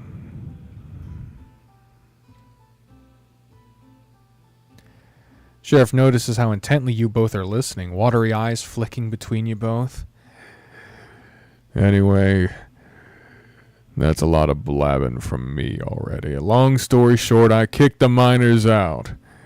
For the better. You make it sound like it was real easy. How'd you get that many miners to just abandon gold? I did what I had to do, and I have no regrets or weight on my soul for it. Really, getting them out, that was the easy part, I suppose. We moved, rebuilt some of the town, further from the mines. We all wanted a fresh start. The years since have been hard, very hard. I don't have this stick 'cause I've been sitting on my jollies and gazing at sunsets. This town may be small, but it's a lot of work to keep going. Sheriff turned and went to sit at the desk again, the chair creaking beneath old bones. Don't take my griping to think I'm not thankful for this place, though. I've done a lot for it, but it's done just as much, if not... Sorry. I've done a lot for it, but it's done just as much more even in return. I mean, I can't say I've ever really had somewhere I live do much for me. Sheriff sighed softly, looking out the windows into town, a clear view of the cobbled-together houses cascading down the shallow hillside. Clemency has given me somewhere to live. It gave you clemency. I had many hopes when I chose to stay in this town to try to make something of it. I've worked hard to earn the respect of those who live here as a person, not as an authority. People here don't see me as an oddity. They don't fear me. They don't mock or interrogate others for how they live. This ain't just a community, it's family. We're all far from our homes, from the people who made us, but here we can make ourselves what we want to be. A town of runaways who don't gotta keep running anymore. Sheriff stared out the window for a few more moments. The sun was a bright golden shine across wistful eyes. Turning back to you, Sheriff pulled back into the desk and got comfortable once more. Anyway, that's enough sap out of me. Those outlaws all you wanted to talk about? Yeah, I think so. He wished you had more questions to ask, more to say, more to hear about, but no other words escaped your maw except for thank you. Don't mention it. Thank you too for the tip-off. I'll keep these old peepers peeled. Yeah, thank you for talking, Sheriff. We'll be on our way for now. But I did have one more question for you. You still with those marshals? In contact with them? No, I quit the day I rebelled against the miners. Never heard from them again. Joseph nodded, tipping his hat, and Sheriff tipping in return. You stepped out of the station into the blinding sun together. Well, I like Sheriff. Hell, I like Bartholomew. I like everyone I've met in this game so far, except for the nameless people at the beginning. Gotta take a drink real quick. We're almost at 2 hours. We're almost at the 2 hour mark. Oh, man. Drink water. Bop.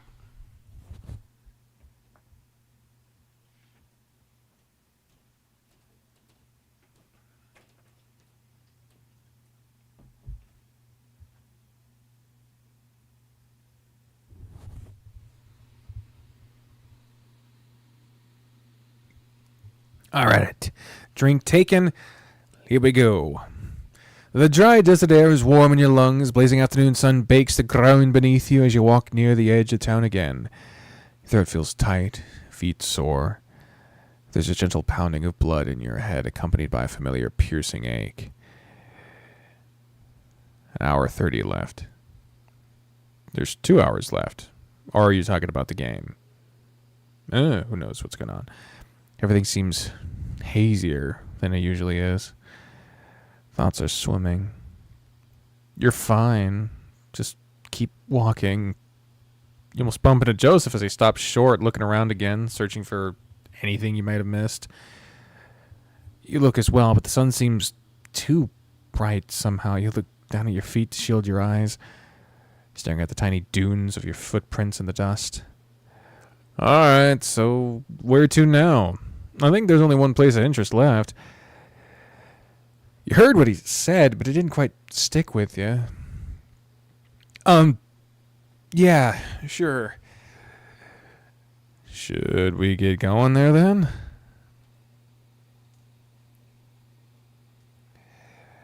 Again, hearing, but nothing stays. Your thoughts feel like just caught fish wriggling from your hand. You dehydrated as shit. All right then. Let's go. Yeah. Let's keep moving. Justice starts walking away and you follow. You try to follow. Your feet move, but they don't land where you want and you stumble a little. Justice looks around at you and you just stand there staring at your feet again. Hey, what's the matter, partner? Huh? I feel a little dizzy. You doing all right? Didn't say anything. He placed his hands on your shoulders and twisted you to face him, looking down into your face. Yeah. You're looking a little sick there. Let's go sit down a spell. Maybe we only get to visit 2 of the places. I didn't know that. I didn't know anything. I don't know shit. You started walking with a hand on your shoulder, guiding you over to a ledge with a shallow drop. You both sit on and hang your legs over. You felt better sitting down, more stable. You hear the rustle of Joseph unclipping something from the back of his belt, seeing him pull a round canteen between the two of you. Hey, there we go. When's the last time you had a real drink? Must be thirsty if you're feeling that dizzy. Of course. How could you forgot? You've been riding and walking all day, but you haven't had to drop anything since you set out. Although you weren't sure what Joseph had brought with him. What does that look for? You think I got liquor in here? He chuckled a little and unscrewed the cap, letting you smell it a moment before taking a long gulp. Just water. See? Get it down. Get it down you before you collapse on me or something. There's a cue. Take a drink. We had a sip of beer, and that's all. And a whole day being under the fucking desert sun. So, everyone, take a drink of water, me included.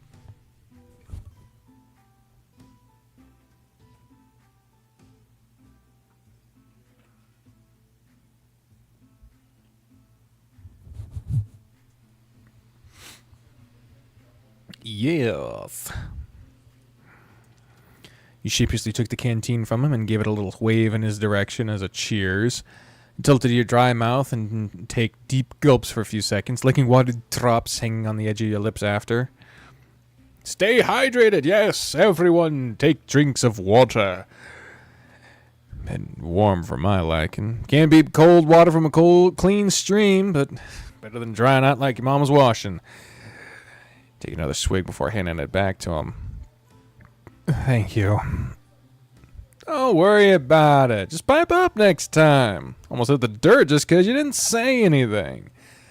Sorry, it was just... We have a job here.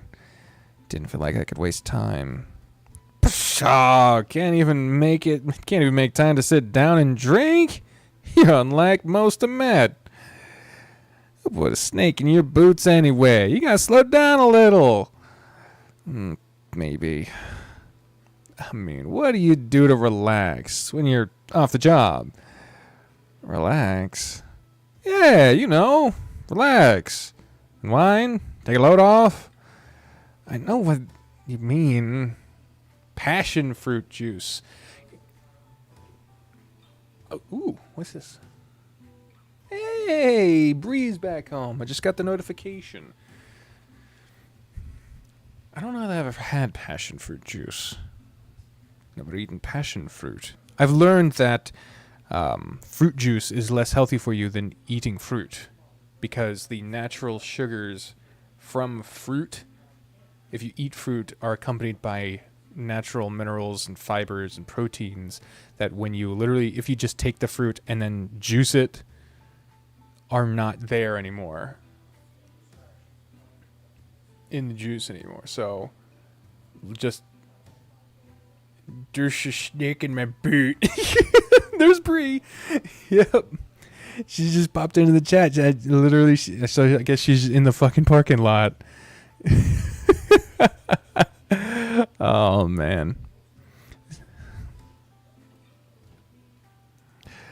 the question just caught you off guard a little. You weren't sure how to answer. You never got given it much thought. Oh, that means I'm going to unlock the door for her. Hold on.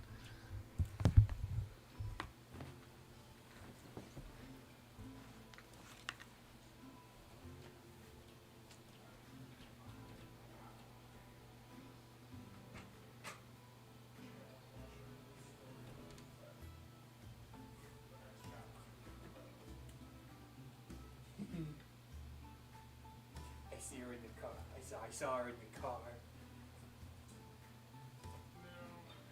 I can see her right there. Alright, coming back. Sit down. I'm coming back. Whoa.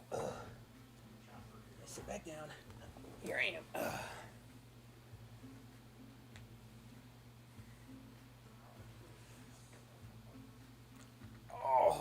Okay. I unlocked the door for Bree, and I saw her sitting in the car in the parking lot. Ow.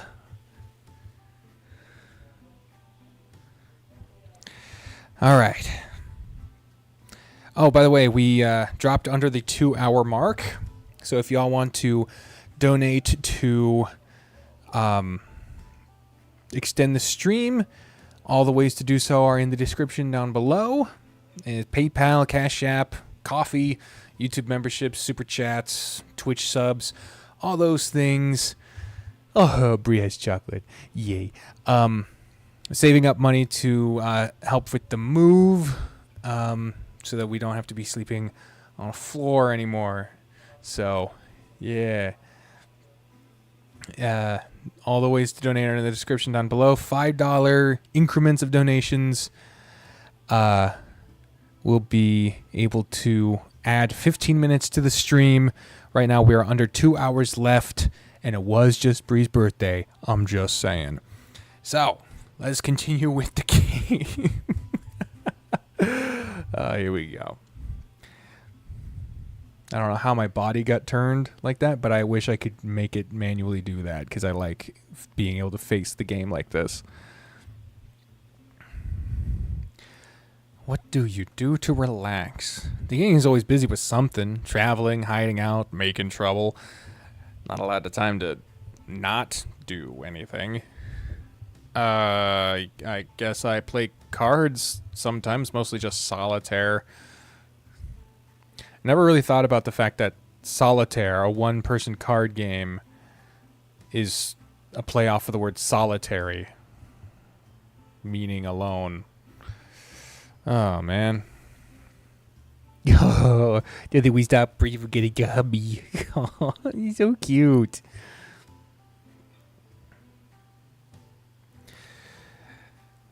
Respectable. You win much? Nope.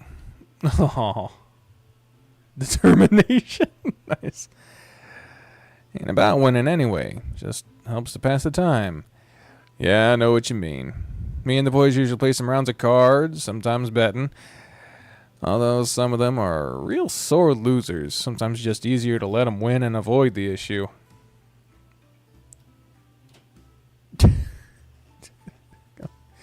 Oh, for God's sake, Bree. Prescriptions. Jesus. Are you coming inside or what?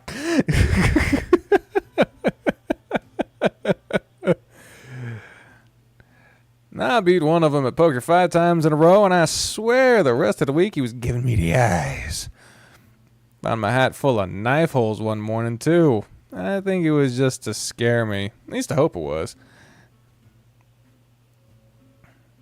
Oh, I bought you a deck of cards for solitaire. That's great. I carry a pack of cards, usually for solitaire, in case I meet someone who likes playing cards too. But I'm glad that it's very nice of your brother to buy you a deck of cards. It's nice.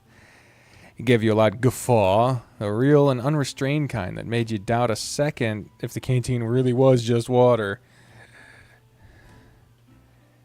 Oh, yeah. I know. You gotta take a second to get up the stairs. Take your time, boy. You had a nice laugh, you thought. Someone actually enjoying themselves. Maybe it was just nice to hear a laugh that wasn't done at you. You a gambling man? A flutter in your chest, at the end of the ribs. Not really. Never had much to gamble in the first place. Always seemed like a waste. I can respect that restraint. Don't always have to be about money, mind you. When I was younger, me and Papa used to... He stopped for a moment, thinking and scratching his neck. His train of thought slowed by some forgotten memory. Oh, mini pack of cards. That's funny you mentioned that you have a mini pack of cards. Quarter size of the regular deck. 'Cause I used to have a giant sized deck of cards. So imagine if you play those against each other. That's fun. We used to play cards after dinner. And nowadays, when I come home, I'd bring pebbles from the river. I always liked how smooth and pretty they looked. Now bird-liking pebbles. All sorts of colors and shapes, all of them different. We kept them on the mantelpiece, and when we played cards, we'd bet with them. He always won, but it was too much fun for me to ever be mad. I think he'd let me win, though, when I was betting big and he was going to lose one of the rocks I really liked. He always knew which ones were my favorite. and never wanted to see me cry. Can't think of any other reason he would have lost to me. Suppose I ought to thank him for teaching me.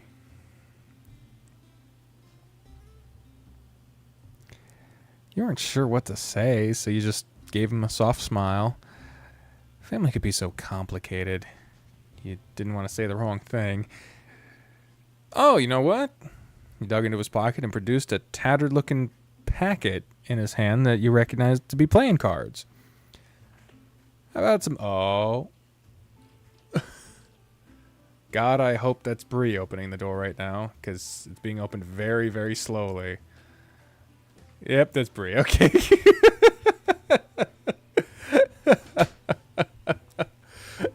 see my fingies? I didn't see any fingies, but the door just opened. Bree's got a birthday sash because her and her friend were celebrating their birthday together, and her friend got them birthday sashes that say happy birthday. So that's very sweet. That's awesome. Look on your back. I always saw. You. That part is for me? You don't like sneaking them. So I'm just taking all of this. You said for me. She said for me. Y'all can attest. She said for me. And then she handed me something in the bear. Is this the one from the picture? Birthday bear. Oh, Jesus. I had to fucking look at your comment for a while, Despa, to fucking figure out what the hell you were saying. It said, Hap belated womb eviction day, Bree. Oh, here's the card. It's a burger and fries. The fries say happy birthday, damn it. The burger says pardon my French fries. Enjoy your, and then on the inside it says enjoy your, and then swear word, censored birthday. And then some personal notes from friends on the inside. That's corny and sweet.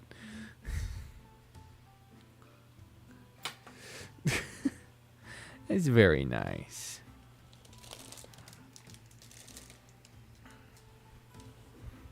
All right, I gotta fix my model. As much as I liked having the body stretched over like that, I gotta. There we go.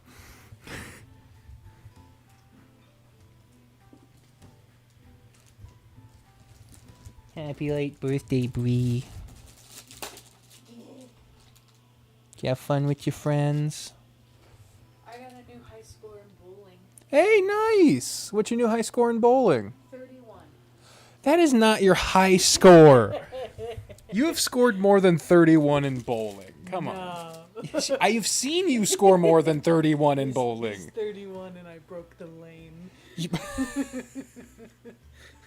You sent me she sent me a picture while she was bowling of some legs at the end, coming out of the end where the pins are. And she's, what the fuck happened? I broke the lane.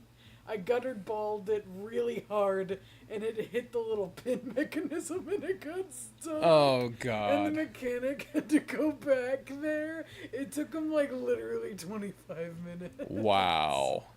Because I Wow. just whiffed it that badly. That's incredible. It was awesome.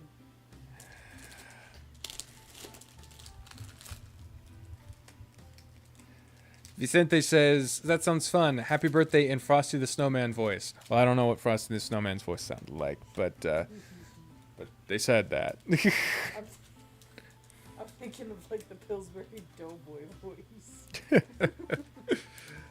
Yeah, I gotta use the bathroom. I will be right back, y'all. So I'm gonna save real quick. Make sure I'm selecting on the game. And I'm gonna save. Free time narration. You want to take the mic for the whole thing? All right, I'll be right back, y'all. Bap. Yep, and then bap, and then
Rabbits.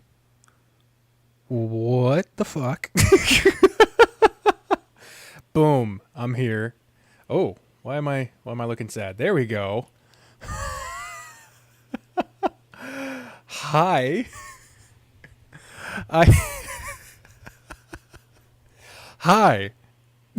I saw what happened. I saw it. I saw it. I updated the I updated the timer. I updated the Her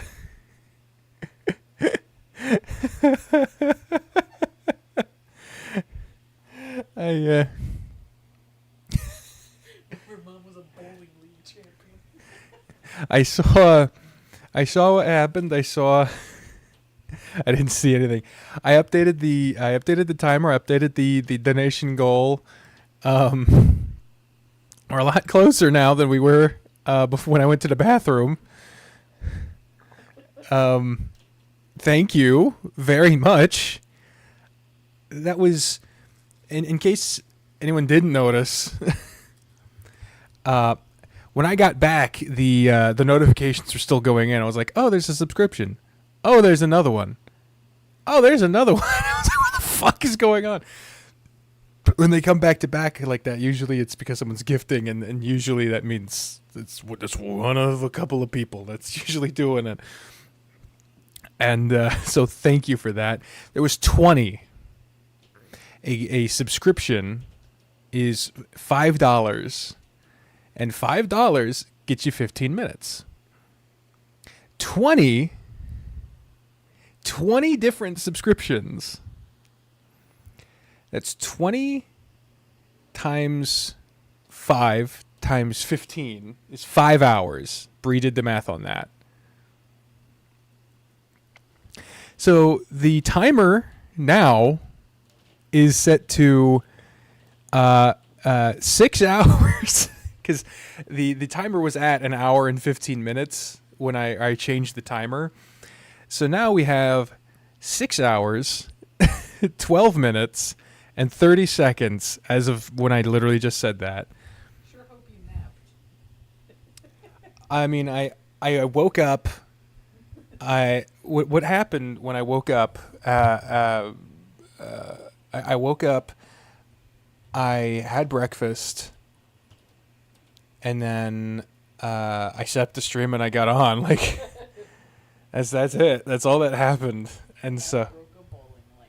Yeah, and Bree, while she was out, managed to break the bowling lane while she was there. But yeah, so right now for me, it is 5:09 p.m., and my timer is saying that the stream is set to end at 11:21 p.m., presuming that my mental and physical health will last that long, and also my computer. That is when the stream will end if no one donates past this point. Of course, people are always welcome to continue to donate. Our goal, I don't know what percent is 110 of 3,000. So that's 11 of 300. What are you talking about now? What is 11 of 300?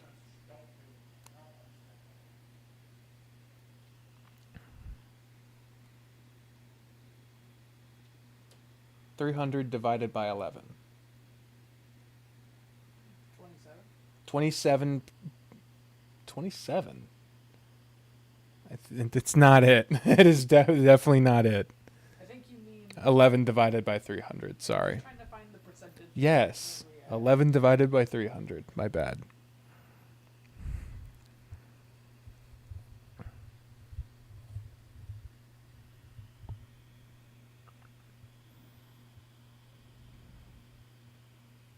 Almost 4%. We're at almost 4% of our goal. And as always, if we don't finish this time in this stream, yeah, Rabbit says 3.6%. Nice. So we're at 3.6% of our goal. And if I cannot manage to finish the time in this stream, the time will be recorded, and we will continue that time along with the added default time of 3 hours for the next stream, because every subathon begins with a default of 3 hours. Next time we do a subathon. And because you get what you fucking pay for.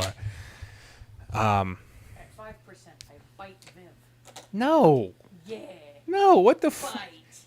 What the fuck kind of You at 5%. kind of promise is that, you fucking weirdo? A promise of violence. Please don't promise violence. Jesus Christ. Little gremlin violence. Anyway.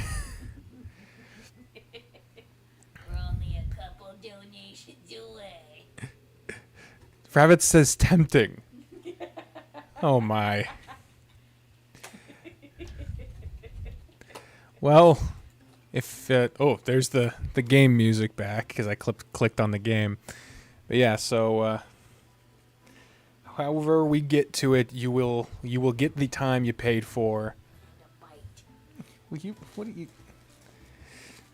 Get you. We're not there yet. Will you fuck off? Get you. Back up, ma'am.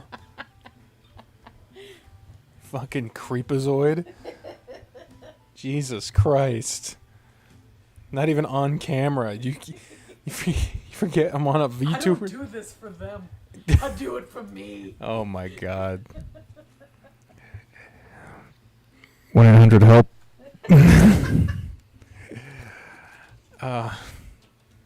Do that thing where you open and close your hand in public in those very staged videos.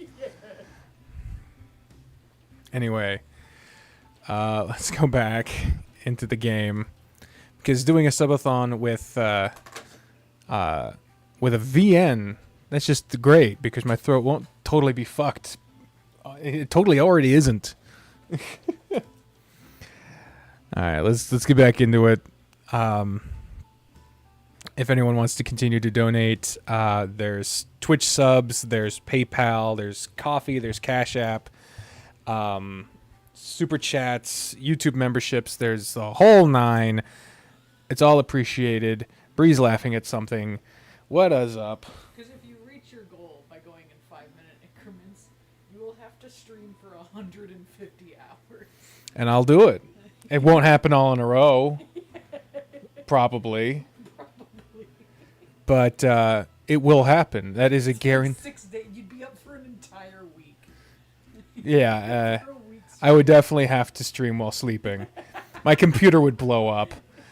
And I'd keep fighting you. every 5 Oh, God. Oh, I would be very happy to play New Vegas on stream again. If we finish this, that might be the next game we play if it doesn't fucking crash my entire computer. I just know that Caleb wants to be here when we play it again, and so I'd have to see if he's available. But first we got to get through this.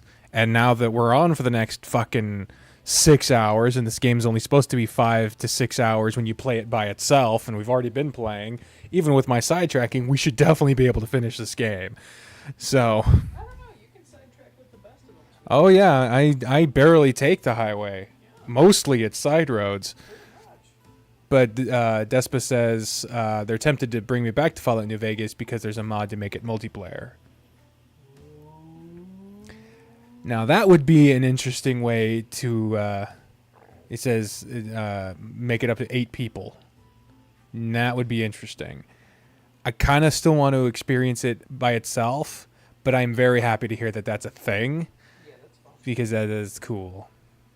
All right, let's get back to the game.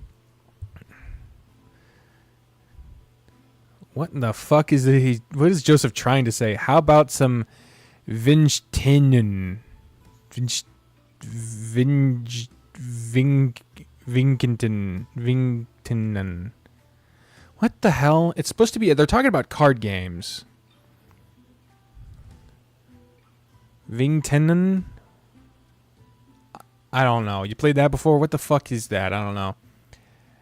And we can bet with... Twisted around himself, looking for anything you could use as stand-in betting chips. and Caleb would know just to follow you in the wake of destruction. Oh, yeah. I love stealing. I love taking things. Yeah, more and more I've been thinking about getting back into Fallout. I have been missing it. It's so funny because when you get into it, It's exactly what I was. It's exactly what I was about to say. Is every time I play Fallout, everyone around me starts playing Fallout again. You start playing it. You being Bree. Bree starts playing it, and Aaron starts playing it. That's pretty much everyone. And well, no, Jesse. I don't. Jesse. Spoofy starts playing it. Oh, 21, formerly called Vingtenen. I didn't know it was used to be called that. That's a 21 blackjack. Okay. So looking for stuff to bet with. You saw as I settled on a small pile of rocks for a moment, but instead noticed a stray feather barely holding on to the back of his hand. He plucked it and placed it between you both, twisting how he sat to face you better. You bet on this feather. We'll do a first to 5. When you get it if you win, I keep it if I win. I've never been too big into blackjack. It just feels very anticlimactic. It just feels like deal done. It's just like But I'm glad you enjoy it. You swivel yourself around to sit cross-legged and face him. Didn't know you were so desperate to gamble you'd use your own body. Hardy har. Just thought it'd be more interesting than rocks. Also, think about walking around in the desert and you see a pile of rocks. Like a pile? Not just scattered rocks, but a pile of rocks? You probably don't want to fuck with it. It's usually a grave. A witch? Why would a pile of rocks indicate a witch? Blair Witch? I haven't seen Blair Witch. I would say Blair Witch. I haven't seen Blair Witch. Yeah, she uses stone rock piles to mark where her victims sleep. Like sleep or dead? Yeah, like you wake up and your tent is surrounded by rock piles. Oh. Okay. And she gets you. Well, that's horrifying. Oh, well, I thought you were a rock lover, Mr. Rock Collector. Take him on the open road, your own little rock circus. I actually hate rocks. They kill my family. I collect them to save others.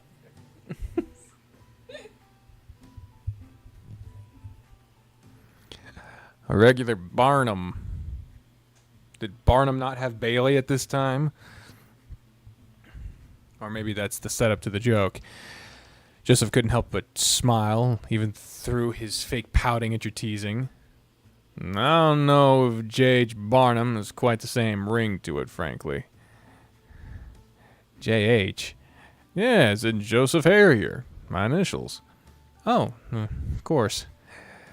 So, do you know how to play Vingtenen? Well, if it's 21, I know how to play 21. Sure. Yep. All right, well, let's play. Like I said, first to 5 wins. Okay. You got the 9 of diamonds and the 6 of hearts, making total 15. Dealer's face-up card is the 8 of diamonds, making his current total 8. At 15, that sucks. The worst hand you could be dealt, I've been told, in blackjack is a 9 and a 2. Because there's that clip, I don't know, yeah, it's that clip of the movie Nobody, starring the guy from Better Call Saul. I can't remember his name right now, but what denotes him as a guy who was sent on a suicide mission while in the military is a tattoo of 2 cards, and it's a 9 and a 2. And it's to signify the worst hand you can get dealt in blackjack. It's right up there with the dead man's hand as far as signifying cards that, you know, Anyway, I God, I love you. love you too. What am I just being pedantic? Sometimes when you're just like, fuck whatever point I was trying to make, you're like, whatever. I'm going to say a million more things in my life.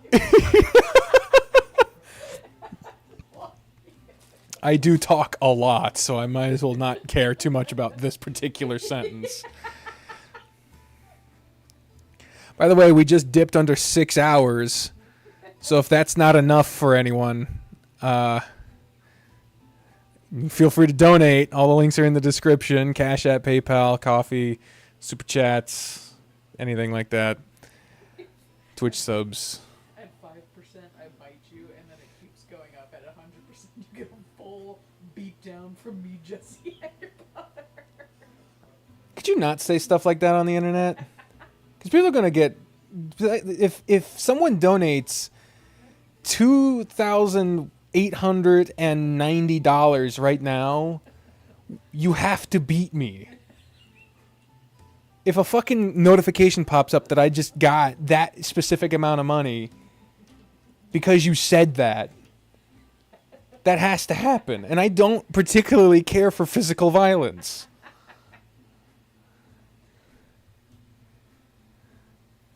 If you're feeling mighty generous, you can donate a house. Yeah, that'd be nice.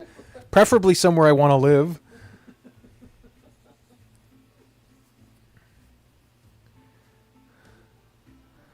Anyway, Despa says, in blackjack you can get as low as 0.25 of what you bet on top of you win the game when all cards are played.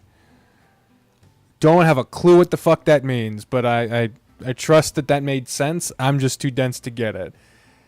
I'm going to stand because at 15, you're way too close to 21, but that just guarantees that they're going to get closer because 15 just sucks. Dealer's hand is the 8 of diamonds. Queen of clubs make it his hand. See what I mean? See what I fucking mean? At 18, it's just, we fucking lost. So he's got the feather. Dealer's total is higher, dealer wins the round. Uh-huh.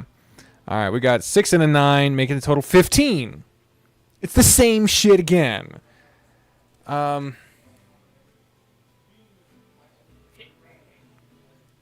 You win more than you bet on top of the pot. You want to fucking hit? Yeah. At 15. Yeah. Fine. All right, you draw the jack. It's the jack. See, the deck be stacked. Yeah, we got 25. It's a bust. Dealer wins the round. All right, it's the king and the 2. We got 12. Bree says hit. We draw the king. It's 22. Bree, you suck at cards. Fortune favors the brave. Fortune favors the house. And we're not the house. We don't even have a house. We're houseless. We are houseless. It's literally why we're doing a subathon right now.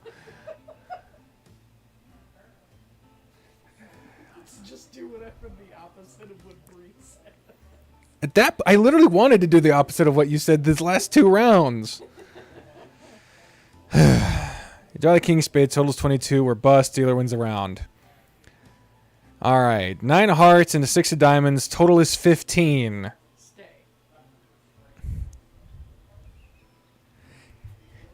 You say stay.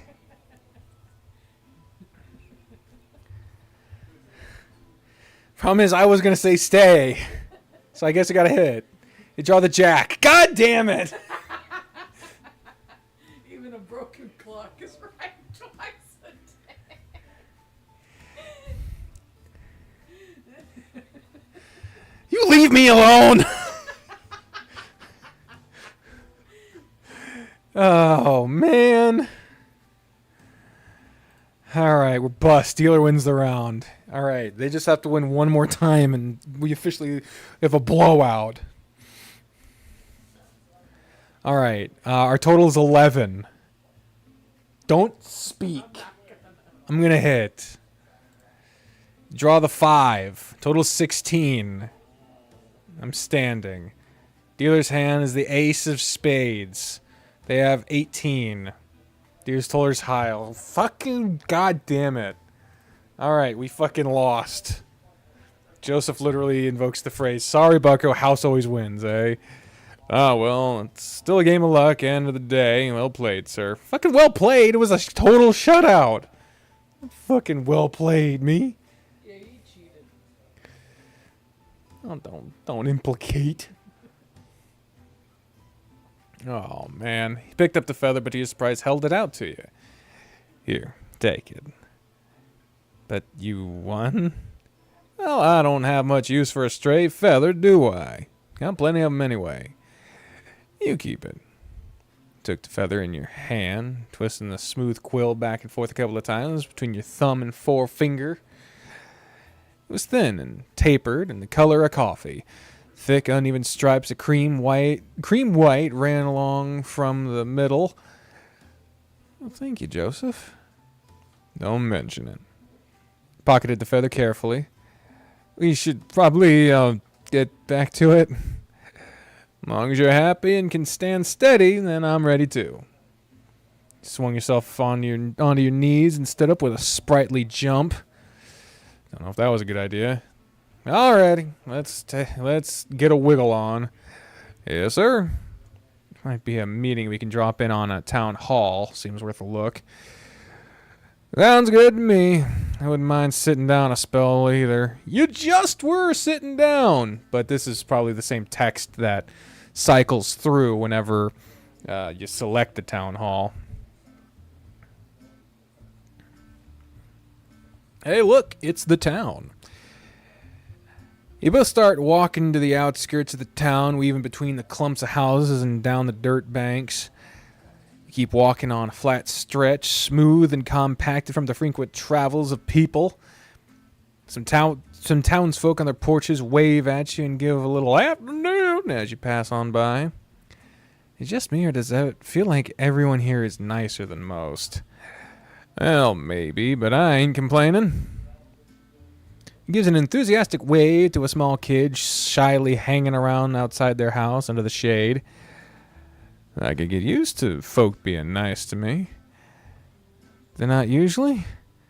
I mean, I don't stray far from the gang a lot of the time. Maybe this is normal? Yeah, I suppose I wouldn't know either. You arrive at the large wooden building you'd been heading towards, noting how similar to a chapel it looked. Joseph walks up to the small steps and opens the door with a rattle, holding it open for you. Thank you kindly. Yeah, that looks like a chapel, all right. He follows you to the short, darkened hallway, closing the door behind him with another wooden rattle. The meeting hall is fairly large and simple and bright.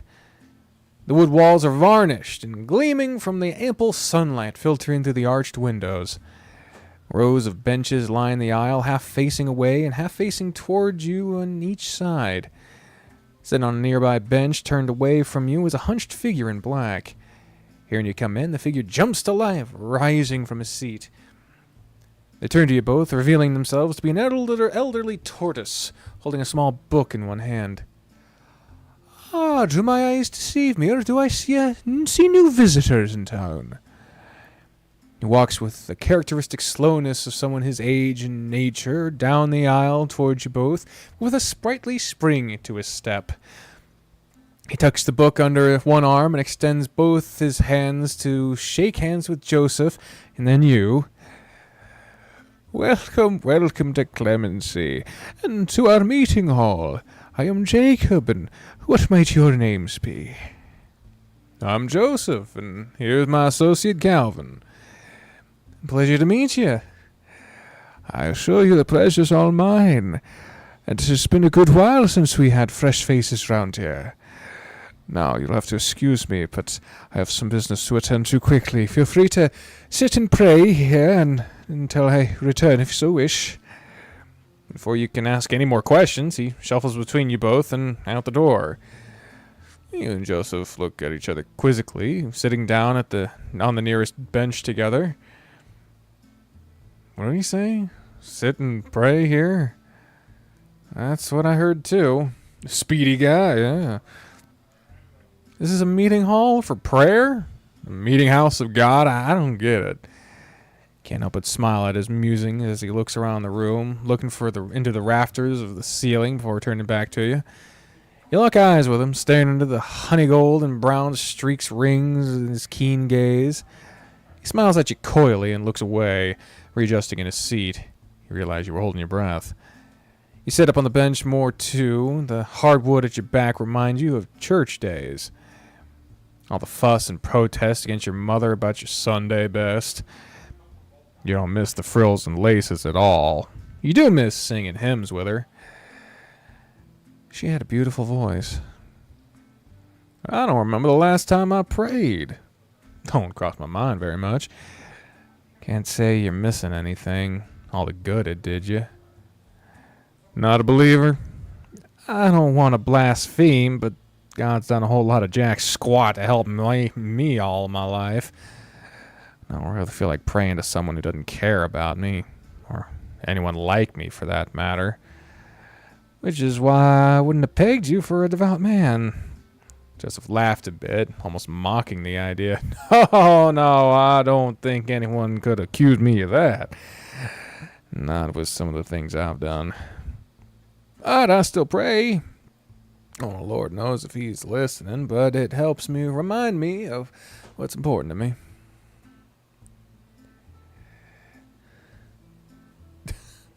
Yes, Despa, my accents suck. Oh, gotta reset my person. There we go. A lot of the time, I just pray for my family. Hope they're doing fine. I hope they are too. There was a momentary silence between you, like the subtle shift of coals in a long-burning fire, now snuffed by the door rattling open again. Of them, bring out Herschel. There's one Herschel, just one, that's it. Look behind you, and sure enough, it was Jacob shuffling in. He grabbed a broom and briefly swept some dust he tracked in back outside before closing the door with another rattle. Forgive me for the delay. I hope I haven't kept you two from business. Don't worry yourself. We're just doing fine here. Doing just fine here. He leaned into you and nudged you playfully. Good. So, how may I help you, gentlemen? The word catches you off guard a little, the way it trips off his tongue so easily. No bitterness or mockery. Joseph seems to stall for a moment before a little wry smile returns to his face. Bye, Aaron. Aaron came around to get some food. The big brother incarnate, yes. He adjusted into the seat to turn to Jacob, who had now taken a seat facing you on another bench. Well, we're just passing through, but I'm curious. You mentioned something about prayer. Ah, well, yes, of course. You must forgive me. I'm clearly far too used to the usuals of the town. His slow drawl of words is comforting. Oh, I've got to do a slow drawl. Sorry. Like being told a long, worn story by a grandparent. This was a meeting hall for friends, Quakers, if you will. We're a largely Quaker community here in Clemency. Quakers? Oh, yeah. There's a lot of you folks over in Pennsylvania and the likes, ain't there? Yes, indeed, that is true. In fact, that's where I hail from. But I must admit, it's been a long, long time since I last visited. Sorry, I gotta say, I'm at sea here. I've never heard of Quakers. Can't say I'm much more enlightened myself. I don't know anything about them. You both turned to Jacob expectantly. Well, what's the simplest way I can explain our beliefs? He fell into deep thought for a few moments, eyes staring into the middle distance before coming back to life. We believe that there is that of God in everyone. That we have a inner light that guides us. We don't perform sermons or sing hymns. Instead, we pray in silence together. There are no guidelines as to what you should do, other than try to connect and listen to the light within yourself. We also very strongly believe in pacifism and do what we can to promote peace, denouncing all forms of violence and the degradation of our fellows that walk the earth with us. It's important to respect the light of God within everyone. That's certainly how I see it. That sounds nice, but, well, things don't often work that way in my experience. They worship cereal. Quaker Oats. See what you did there.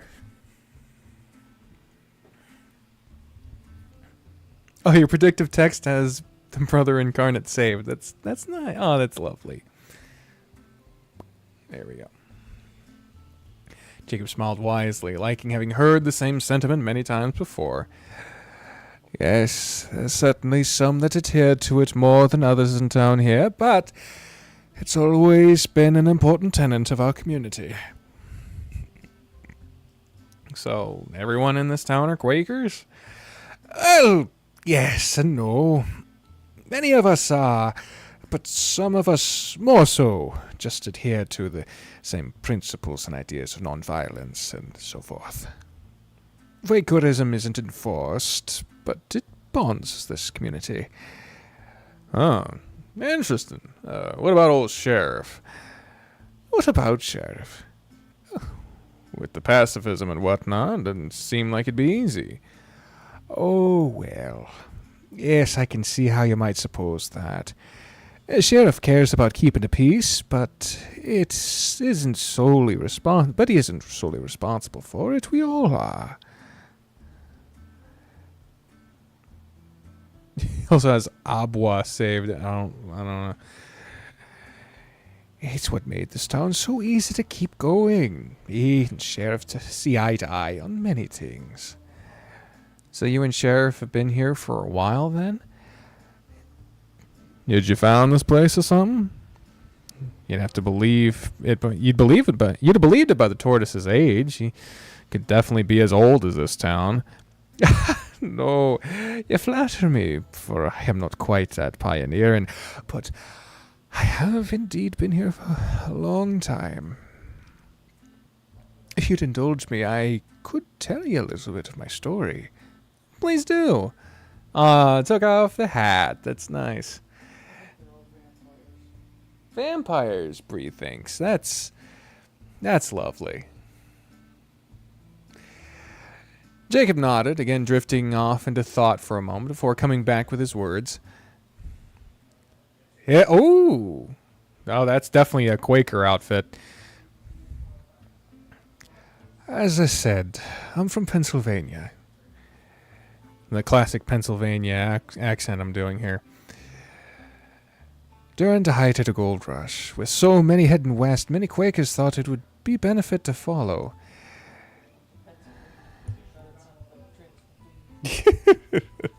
In case you didn't hear, she said, went to Pennsylvania because it's sort of like Transylvania.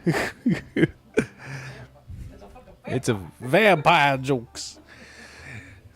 There are a lot of similarities between the traditional Quaker outfit and a vampire outfit. Just longer pants. Yeah. Everyone's been around here suspiciously long time. Despa says, we're not playing Baldur's Gate today, no vampires. I was much younger then, much more eager to get on the trail and spread the ideals of the friends. Although I can't say my love of blabbing has waned much. He gave a charming and hoarse laugh at his own jibe. The trail was very hard, but I learned much from others and the caravans and towns and cities on the way. So much life and light. I arrived in this here town maybe more chipper than I had left, but it was not to be. His expression softened, drawing into himself, emotion failing to find its way onto his face. I loathe to speak ill of my fellow man, but when I arrived, this was a godless place. The miners had little care for each other. Be it out of greed or desperation, they were consumed by their need for gold. Even those who had had their fill. You made a hot toddy with maple syrup instead of honey. Bree says that sounds awesome. I think that would be interesting indeed. The whole town was tense and unpredictable. Arguments, even violence would erupt whenever something valuable turned up. A new vein, gold in the river. They did whatever they had to get what they wanted. The night I arrived, they told me of the so-called savages that used to reside here.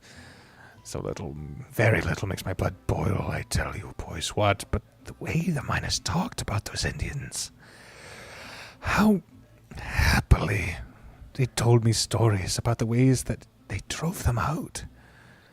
Unspeakable things I dared not and would not want to repeat to anyone. I tried explaining the Friends' way, how even the savages, as they called them, had the light of God in them. How we were equally important in the presence of God's light, that the people we share this earth with were not our enemy. They had no care for my explanations. They had no care for the needs or lives of others than themselves. It made me wonder how Quakers' past had convinced people of the evils of slavery, of the importance of peace. Building bonds instead of destroying one another, I lost hope. I thought maybe things had changed so much. Perhaps this was the people's limit. Tolerance of those who could get in their way was no longer an option. Or perhaps I was just a failure, unable to convince a single soul of giving a damn.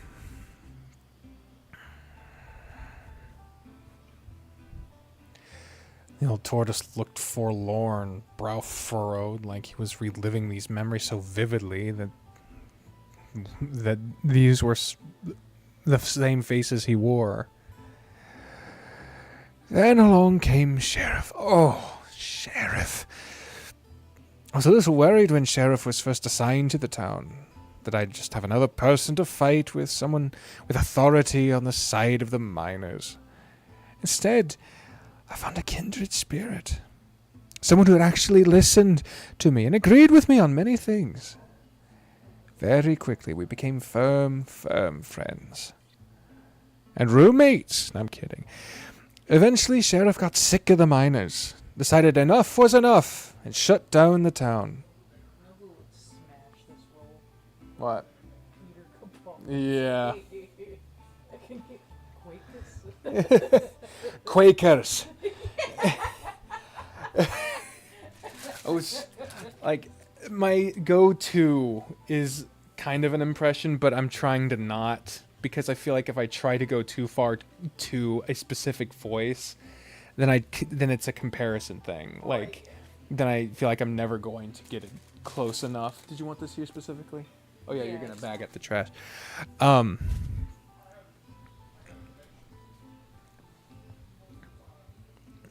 But yeah, but yeah, Peter Capaldi would fucking smash that fucking role. I was like, slaves are bad. Yeah. I wish so bad that fan casting of the live action remake of Hunchback of Notre Dame was in fact real. I was crushed when I found out that was just a fan casting. Fucking Peter Capaldi as Frollo would have been perfect. But no. God damn it. Zendaya will probably get that role too. I like Zendaya. She's fine. She's not the best in the world. She's fine. Stave your tongue. I know. I'm gonna get fucking destroyed for saying that. You cannot come to an internet, darling. She's not bad. I enjoyed her in Spider-Man, but like, she wasn't better than Emma Stone.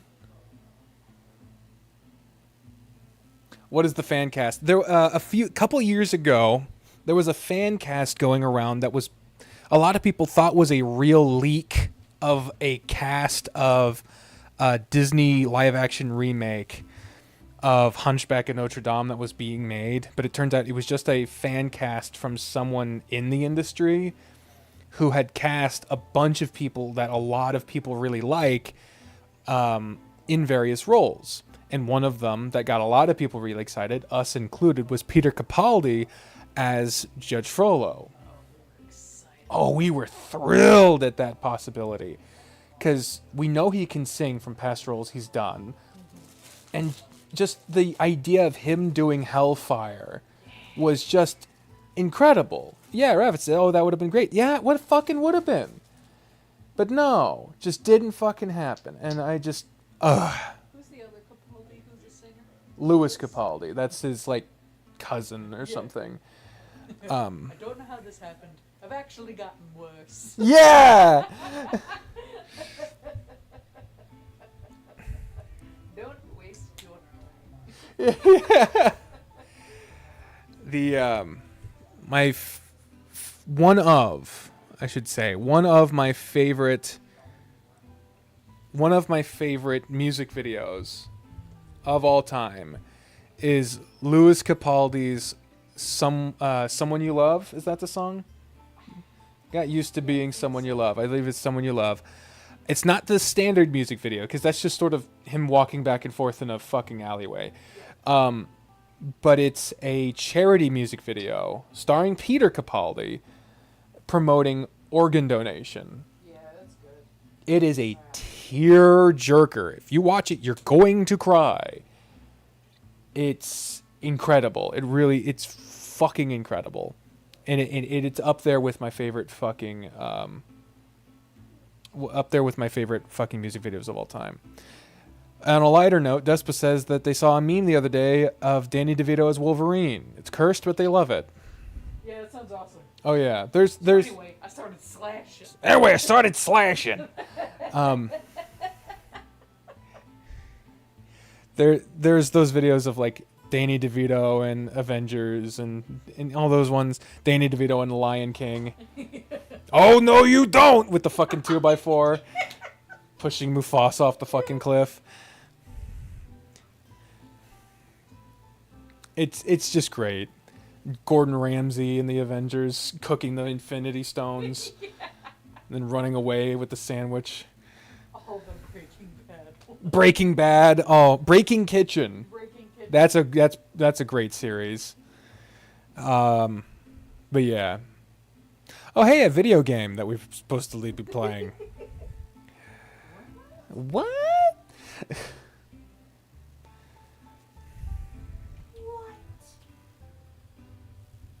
The Infinity Sandwich. I need a drink.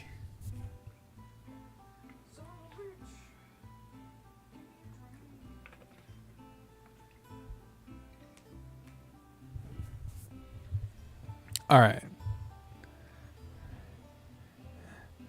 Let's get back to it. Eventually, Sheriff got sick of the miners, decided enough was enough, and shut down the town. Forced the miners to move elsewhere. The entire time he'd been talking about about Sheriff. I keep wanting to say the Sheriff. The guy's name is just Sheriff. Not even the guy. Their name is Sheriff. When I heard you first say, the guy was like, you can call me Sheriff or not at all. I was gonna be like, absolutely, Mr. Not at all. Gets fucking murdered. Did you listen to the stream on the way home? Yeah. That's so sweet. That is so sweet. Thank you. That is genuinely heartwarming. That on the highway driving home. That is so nice. Rush hour, I needed you. That is so nice. Despa just redeemed stretch. Time to stretch. Oh my god. Oh, something cracked. Yep. Something cracked. Oh boy. Oh god. Oh, needed that. Thank you, Despa. All right, we are crossing the 5.5 hour mark. Sorry, I'm literally holding my microphone. I could have just moved it like I did just then. Sorry about that. Yeah. We have just crossed the 5.5 hour mark. If anyone wants to extend the stream or add time to whatever I am required to stream and get us closer to our goal, the ways to do so: PayPal, Cash App. The perks are back. Oh God.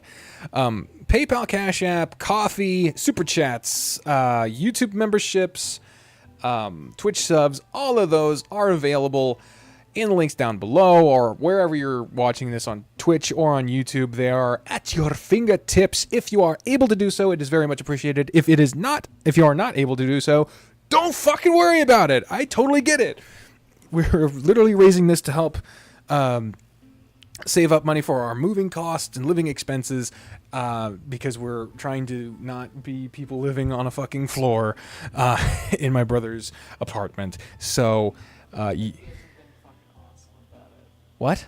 I said not that he hasn't been. Yeah, not that he hasn't been fucking awesome about it. We're literally going to be moving in to a new place with him and his roommate Jesse because of how awesome they have been and accommodating. But like, that shit doesn't come cheap. So that is what we're raising money for. So if you want to raise money for that, $5 donations, $5 increments, add 15 minutes to the stream. And whether it is today or later, it will always be, the stream will happen. So thank you for watching. Hey, Beeb, Yeah. can you check how many people are watching right now? 'Cause I'm just curious, and I don't want to use my computer too much. Don't want to overload the computer. We got 5 people on YouTube. Nice. 5 concurrent on a game I've not played before. That's pretty good. You're also streaming on like Twitch or whatever, right? I am streaming on Twitch or whatever. I knew it. I'm a smart cookie. You are a smart cookie. If you are able to donate a 3-4 bedroom house, that would. Jeez. All right. What if they donate a nice double wide trailer? Yeah. Oh man. All right. The entire time he'd been talking about Sheriff, his face was lively and lit up, his hands moving with his words. It was all like how your pastor used to give sermons. Surely there was resistance to a whole mining town being packed up like that. Of course, but Sheriff did what's right. And that's the way Sheriff's soul was set. It felt buried by the weight of the town's hate, the convictions like stone walls I could not scale. There's 3 on Twitch, so 7 total. You're on both platforms. Thank you, Despa. We got 7 concurrent viewers. I appreciate all of you. And for those watching not live or watching this later on, I appreciate that as well.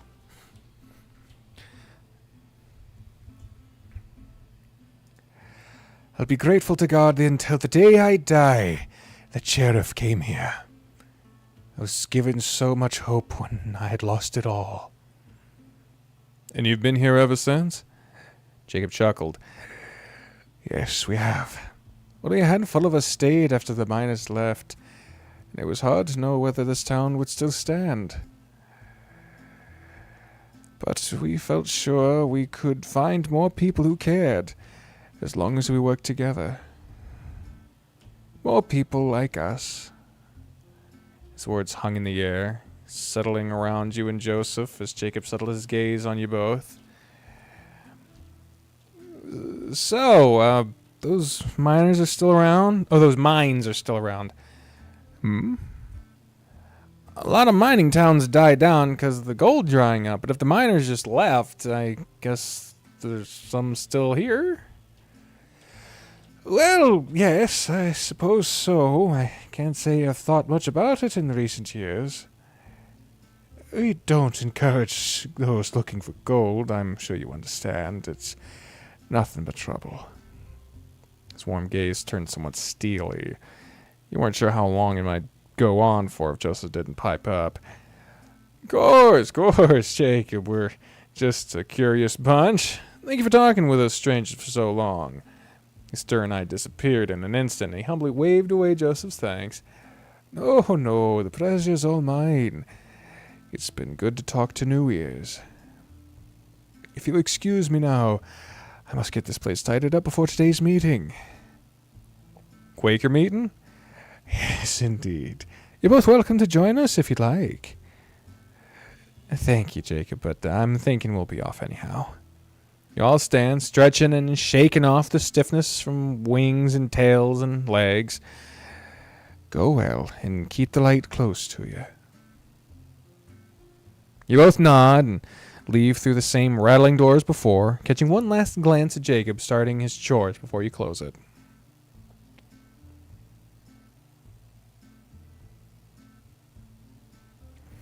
Joseph stands with you for a moment in the porch of the meeting hall, looking off into the town.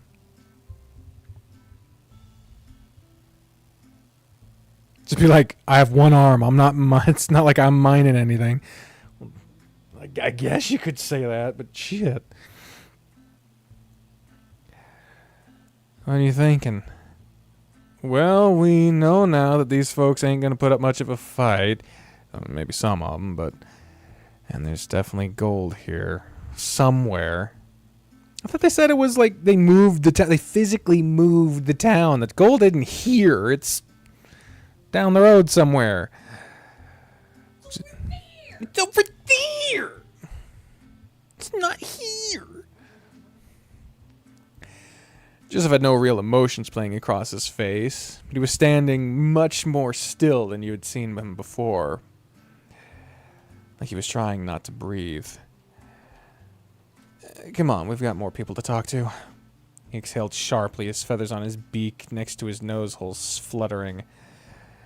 Yeah. You walked past the houses and people like before, but didn't feel like waving back.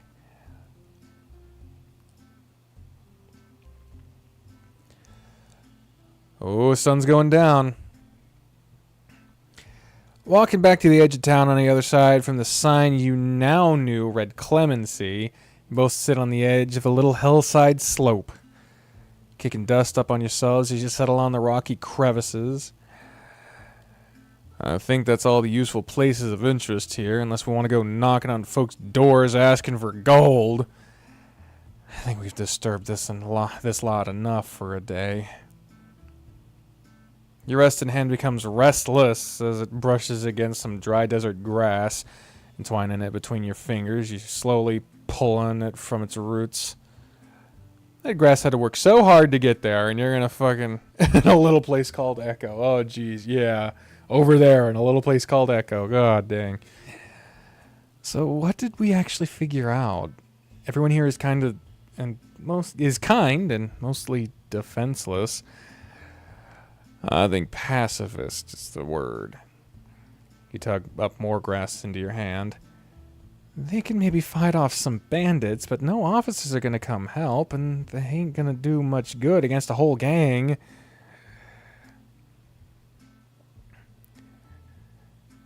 And there is gold here, somewhere, in the forgotten mines no one's seen for decades.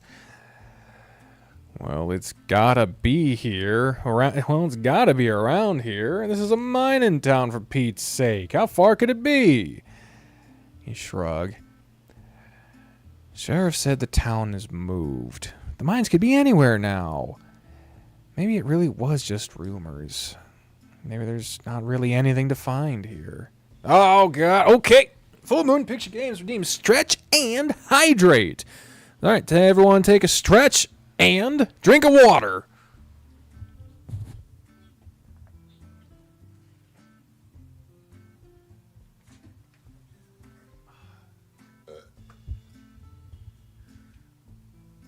Oh, fucking hell. Wait, I'm still drinking. You can do it on your own time.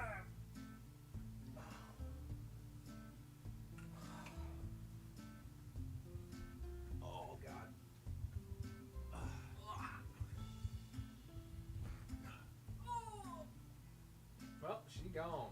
She dead. She down.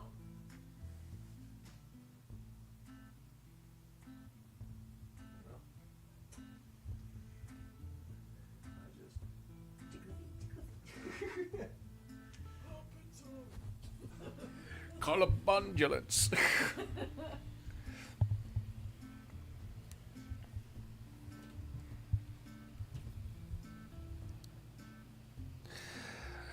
I think you know as well as I do that these folks were antsy. Friendly as well, but gold gets their hackles up. Someone has to know where the mines are. You knew he was right. You know how to read people well enough. Joseph stood up, gazing out across the landscape of the town and beyond, searching toward the horizon. Ugh, fucking hell. Oh, sorry. You have no cup? Go to the sink and slurp. If you're in the 80s, go out to the garden hose. They love talking about how they drink out of the garden hose.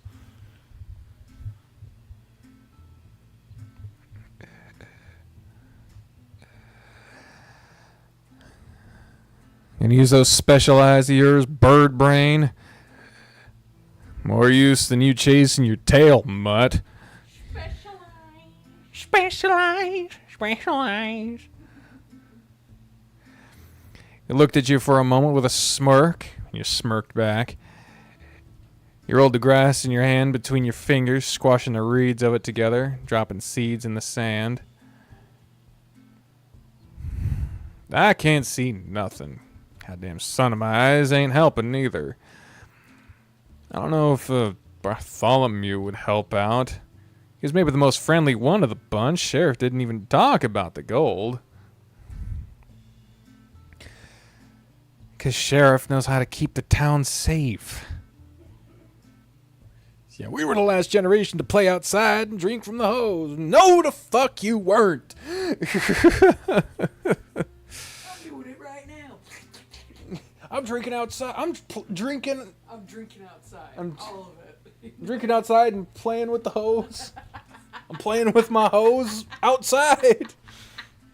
Here come the police. Here the police come. Fucking hell.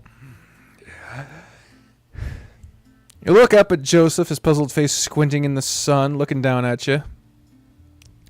Looking back out into the desert, the sun sits between two rocky outcroppings in the distance, a light bulb plucked from the sky by unmoving fingers. It'll start getting dark soon. Sheriff knows where the mines are. Bartholomew said he never saw him, and Jacob was never a miner. He had no reason to go to the mines. What, so he never saw him? That don't make sense. I'm not saying that. I'm saying if he did see them back then, he wouldn't remember where they are now.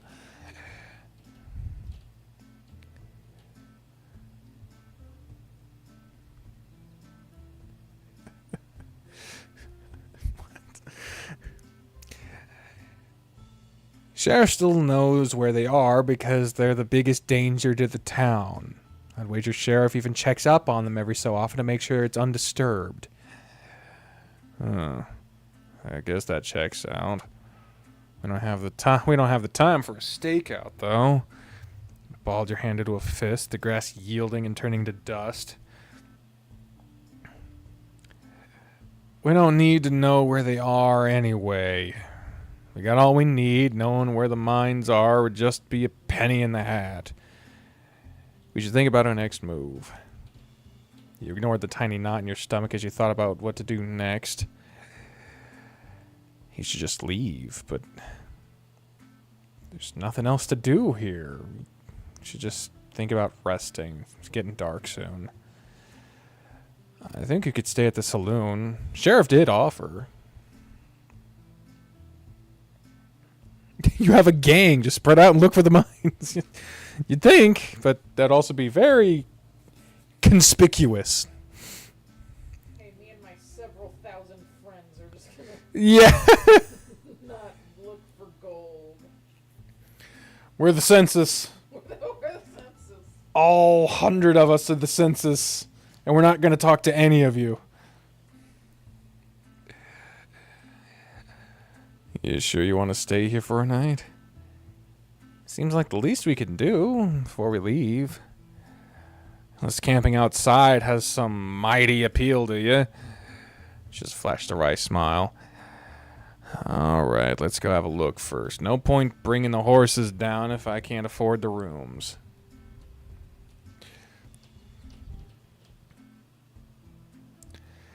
Standing up, you feel the dust fly between your fingers with the wind blowing east, and follow Joseph a few paces behind. Zach! Hello, Viv! Hello, Zach! Hello, Zach! How are you today? How are you today? Today. Do. You walk towards the saloon again, looking forward to having somewhere to rest. You don't remember the last time you actually stayed in a room somewhere. Live interactive, yes. We are here. We are talking to the purple. There's always a tent, or just in your bedroll, lying beneath the stars. You see Sheriff and Bartholomew standing on the porch of the saloon, talking intently, but can't pick up any clear words in the wind. Sheriff notices you, and you both, as you approach, patting Bartholomew on the back as he takes his leave back inside. Sheriff leaves the shade of the saloon's overhang, walking with purpose towards you both. The blue of the sky was starting to fade into oranges, pinks, and the edges of the sparse, tiny clouds overhead. You're both slow to a stop as Sheriff approaches you quickly. The face approaching you was different from before, and you see Joseph's face fall a little. Sheriff came to a stop in front of you both. Sorry, I thought his cane was a gun for a second. Well, it's not. You're studying human anatomy, aka torture, but you love it. That's nice. I'm a fan of anatomy myself. Just certain parts of it, at least. Ha, ha, ha. Jokes! Jokes! I gotta fix my positioning here real quick. Stretch. No one's they have not redeemed stretch yet. Just did 2 stretches in the last 10 minutes. Sheriff came to a stop in front of you both, twisting the cane in the dirt a little. The old and frail figure standing in front of you was shaking a tad. You could hear slow and deliberate breaths from the chest. The usual confidence and bluster off of Joseph dissipated under the new glare of Sheriff's. The new and sharp eyes unlike those you'd seen when you arrived. There was a tiredness in them, a fierce tiredness, beneath which was a wild look you'd only seen in the eyes of the newly grieving. Oh God, what's going on? Gripping the cane, scaled knuckles turning white, Sheriff spoke in a low and calm voice. Yeah, I should have known. Thought maybe I was wrong this time. Y'all seem so... I don't know. Like you should be here. Even so, I knew something was off with what you were asking. Is everything all right, Sheriff? We were just going to see if we could stay at the saloon. Sheriff slammed the cane onto the dirt with such force you feared it might crack the earth beneath. You know damn well things are not all right. I had a little chat with my friends around town, talking about newcomers, what they'd been asking about. Just passing through town, give me a break. I should have known it was too good to be true. I know when I see the gold fever in them eyes. We're not here to cause trouble, Sheriff.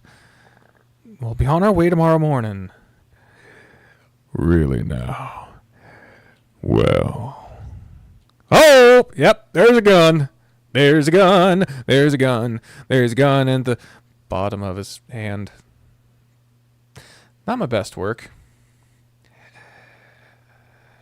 Sheriff reached a free hand behind and pulled an old revolver to point at you. I'm gonna say this, and I'm gonna say it once. I made a pro. Oh, man. Uh-oh. Hold up. Hold up. Gotta save the game real quick. I don't know if anyone can see me right now. I just got an alert from OBS saying an encoder error occurred while recording. Cannot allocate memory, and Chrome just crashed. Okay. So I stopped recording. That's not fun.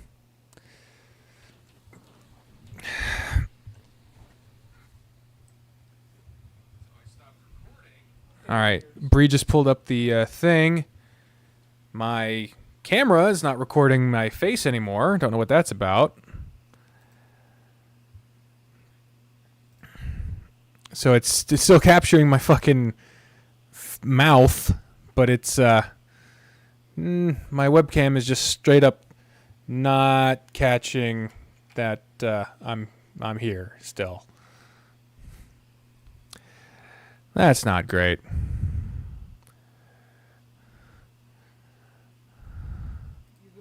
OBS got scared. That was good. Yeah, OBS got scared of the gun. See if I can just restore everything. Yeah, the VOD saving stopped. Let's see, live chat.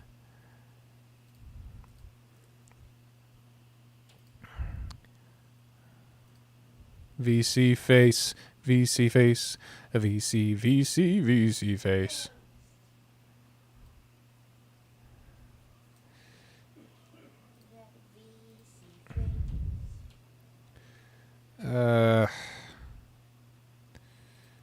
Close VC face for a second.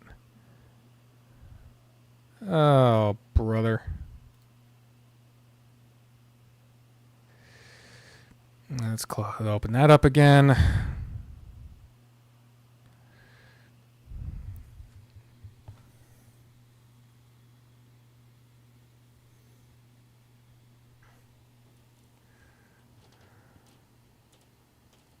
Okay.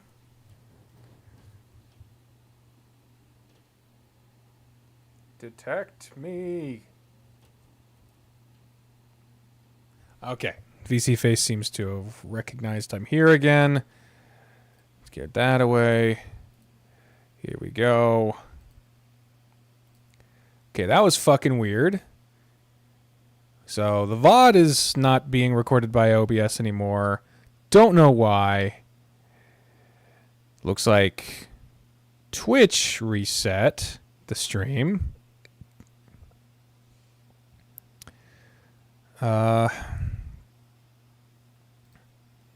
Let's check YouTube to see if it did the thing where it fucking resets it to something else. Really hope it didn't.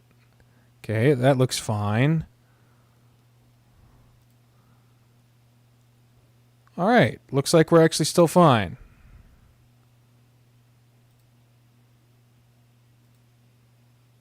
Okay. This has always been the scary part of doing subathons for me, is that, quite frankly, I have a laptop. It's a number of years old now, and it's not the best equipment for... it's not the best equipment for it. Let me see. Yep. Okay, my emotes still work. Oh, I'm so sad about my computer crashing. But yeah, just quite frankly, it's not the best at, because right now I got to run the game, VC Face, OBS, Chrome with multiple tabs and windows. I've got another monitor plugged in. I've got my microphone plugged into an audio interface, plugged into a USB. I got a webcam plugged in. I've got a mouse plugged in. I've got a fan plugged in? Do I have a PNG in case the model is using too much? I do still have the PNG tuber, but that is literally the only difference would be the using of the webcam, because it's still an external program. I don't know how much more processing power it uses compared, but it's still, I still had the same problems of shit crashing when I was using the PNG tuber as well as the VTuber. But I have heard that this takes a little bit more fucking processing power. It would make sense. But anyway, the stream still seems to be going, and as long as it does, I guess we're still good. Horrors persist, but so do we. Mm-hmm. And if it ever does crash and I can't seem to get it back up, just know I will pause the timer, write it down, and continue the stream at the same time, plus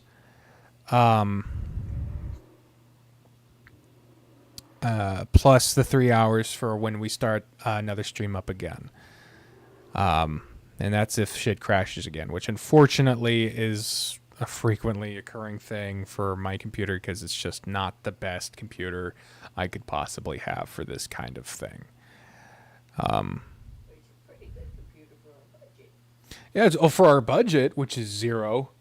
But, you know, it was a birthday gift from a former patron for years ago. And it's lasted a good while, and it's good for what it is. It's just it takes a lot of fucking processing power to do this kind of streaming. Anyway, let's get back into the game while we can. And here we go. Oh, I don't want the settings. There we go. All right. As Sheriff was saying, I made a promise to protect this town and the people who live here, that I would do what was right by them. So both of you are going to turn tail and leave right now, and you never come back.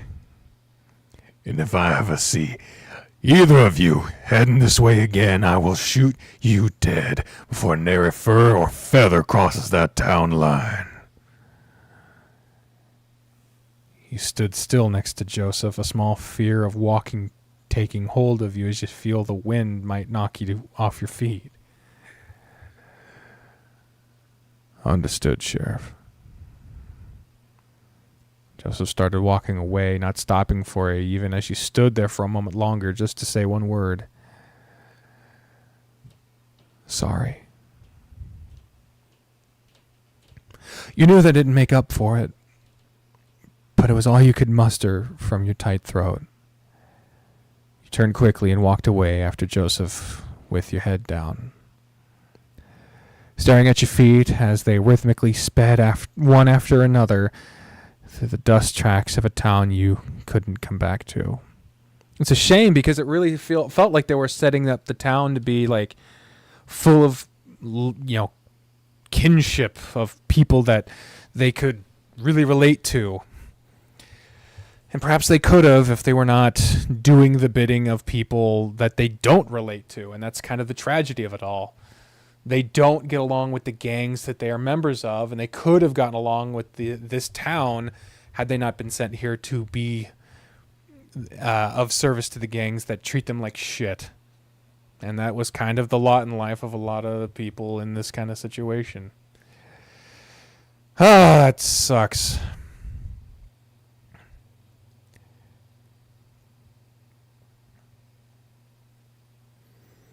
The climb back out of the valley was quiet. The wind was the only noise to reach your ears, no words coming to pass between you and Joseph. Only the occasional meeting of the eyes when he looked back to make sure you hadn't fallen behind. Those eyes, that face you'd grown accustomed so quickly to, having at least the hint of a smile resting, was devoid of such emotion at all. He wasn't thinking about it, you felt, but to not think about it meant to not think at all. And so we didn't. His limbs carrying him up the path, but no one was home. You understood, of course, as much as you'd like to not think about it either, you couldn't ignore the small dread in your chest. Like it was in the cavities of your insides, seeping around and between your organs, a creeping tar. Not a suffocating tar, just making you feel heavy, dense. If you stopped walking now, you didn't know if you'd start again. The sun was starting to dip into the horizon when you reached your original meeting spot at the top of the cliff. Both your horses were lying in the long shadows of some rocky mounds, your own shadow stretching across the sand as you go to tend to them. You both hauled your bedrolls off and started to unpack them, giving the horses some water and sorting through your belongings. Still without a word, a camp for the night quickly formed between you as you worked. Joseph had brought a thin metal stand with him to hang the cooking pot over. Welcome back, Random Dice. And gently tossed you his book of matches as he erected it. He struck the match in a familiar fashion, placing it in the middle of a dried assortment, blowing gently to encourage a shy flame. Lifting your head back up from the budding fire, Joseph was having a little issue getting his stand to, stand. Gang, they had no pizza rolls. We should just move along. Oh, man. His face was still the same neutral, empty face from before. You noticed a little catch on a joint that hadn't flipped properly. You brought your hand up to flick it out of the way. Out of the lurch of the stand falling into place, with a momentary touch of your hand against his seemed to jolt Joseph out of his listless state. Thank you.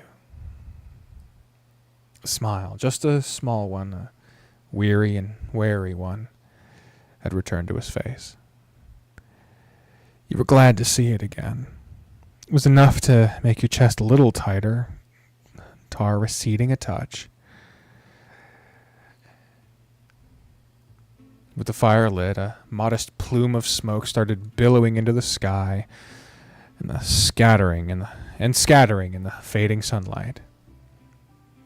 Joseph got up momentarily to rummage in one of his saddlebags, coming back with a tin and some bundled cloth. Here, the next town has bagel bites. What?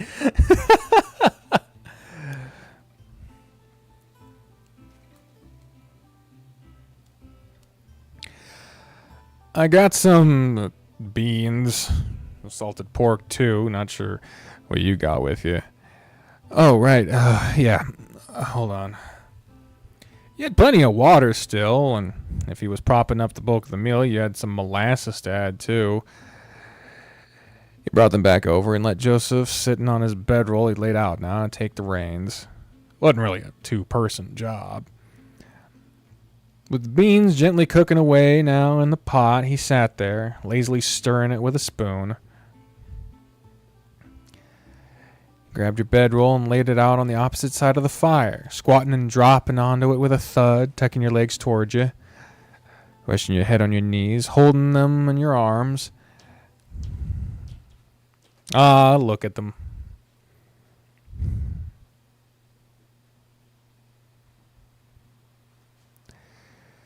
Two of you sat like this for a short while, watching the pot steaming away, the orange flames licking the underside of the well-used metal. Beans, my precious beans. Beans, what the fuck? You found yourself thinking about what happened in Clemency without even realizing. The pang you felt in your stomach when Sheriff knew why you were there. The sharp chill that shot from your neck to your tail when the gun was pulled on you. You weren't scared of being shot. That wasn't it. That wasn't what set your palm into a cold sweat. It was something else. Something about having to leave that town. Me and the boys up at 3 a.m. looking for beans. Sorry for letting you do so much of the talking today. I'm more of a quiet type. Sure you figured that out already? He flashed you a weak but genuine smile. Not like it did us much good. It wasn't your fault, Joseph. Sheriff was paranoid, and we were bound to be rumbled eventually. Besides, it doesn't really seem like there is any gold here, unless we feel like setting up a new mining operation. Yeah. I'm sure Black Vulture will love to hear that. Wasn't my fault, I'll say. He sighed, a sharp, exasperated exhale through those little nose holes. One knee of his crossed legs fidgeting and bouncing as he stirred the pot. Beans, I needed the gremlin emote. You were a little taken aback that he seemed to be mocking what you said. Maybe it was just wasn't what he wanted to hear right now. Still, you understood his frustration. What would your bosses think if we told them what this place was like? Finding Nemo? Nah, I prefer finding beans. Jesus Christ. Oh, my fucking camera cut out again. God damn it. What is happening? What? Yeah, it's still going, Vicente. Hold on. I just got this dead fucking stare happening. I gotta reset VC face. Is there... Let me see. Settings... Effect? General? No. Avatar... Viewer hub. Whoa. No. There's gotta be a fucking... No, that's literally what I just clicked. Load calibration. Whoa, Jesus. Settings. There's gotta be something here. Where I could just click it. Like I'm just clicking the same shit over and over again.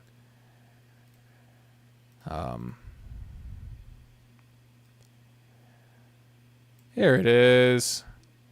Yeah, it is here, but it's just not recognizing it, so. Alright. Open up the safe, we got a lot to say. Boom. Hey. What are the people involved in the creation of the game like to retweeted the announcement? Ah, the face tracker process is gone. Okay.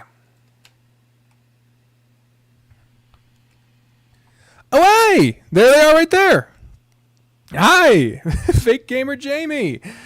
Just wanted to say thanks for streaming this and tagging you on Twitter. Super fun making the music for the game. I have loved the music in this game. I'm sorry that you came in during me having to reset my fucking VTuber of all times. But I appreciate you coming in and saying hi. Holy moly. Dang. My thing's just not working. I don't know what's happening here with it. I'll keep trying.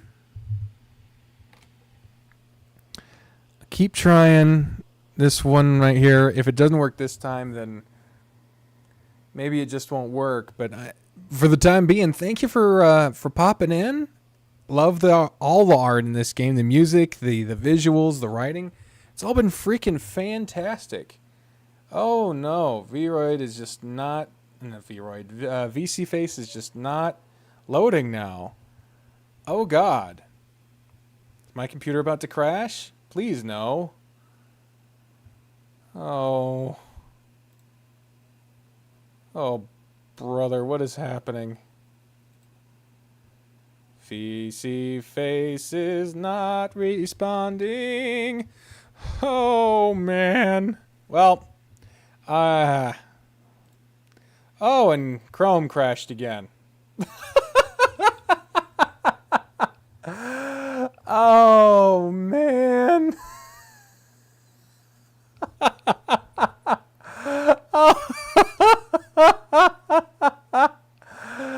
Wow. Wow. That's incredible.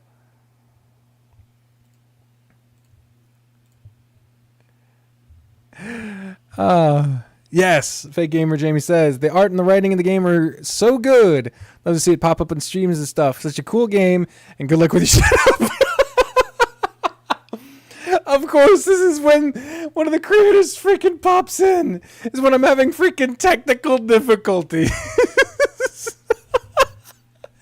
Oh my goodness.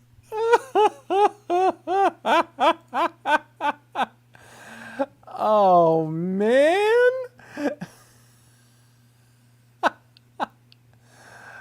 Oh, good gravy. This is just impeccable. Impeccable timing. Oh no. Part of my screen is not visible. Okay. Okay. Everything is going wrong. Good gravy. This is... I think my computer's on the verge of exploding. And... I think we're just going to... Oh, man. I think we're just going to be without a visual representation of me for the time being. Sorry about that. You know what? I'm sure... I'm sure we can live without it.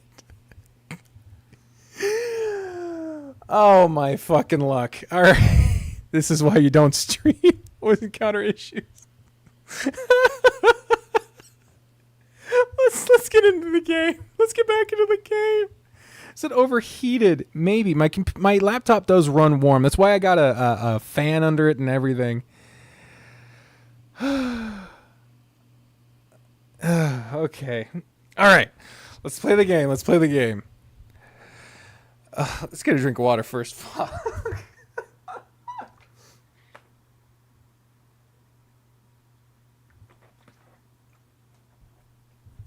Well, at least if the if my computer runs a lot smoother now, we know that yes, redeemed hydrate. I was already taking a drink, but thank you, Despa. If my computer runs a lot better now, then we know what the culprit is. All right. Well, now we're just weirdly off center. All right. Time to play this wonderful game. Would they even believe us? Sorry. You were snapped from your thoughts by his apology, a slightly guilty look on his face, knowing he must have seen that he hurt your feelings a little. Live in a freezer like in Cyberpunk. It's hard to tell what the frickin' weather's going to be here in Kansas. The other day was 30. The day before that was 80. I don't know.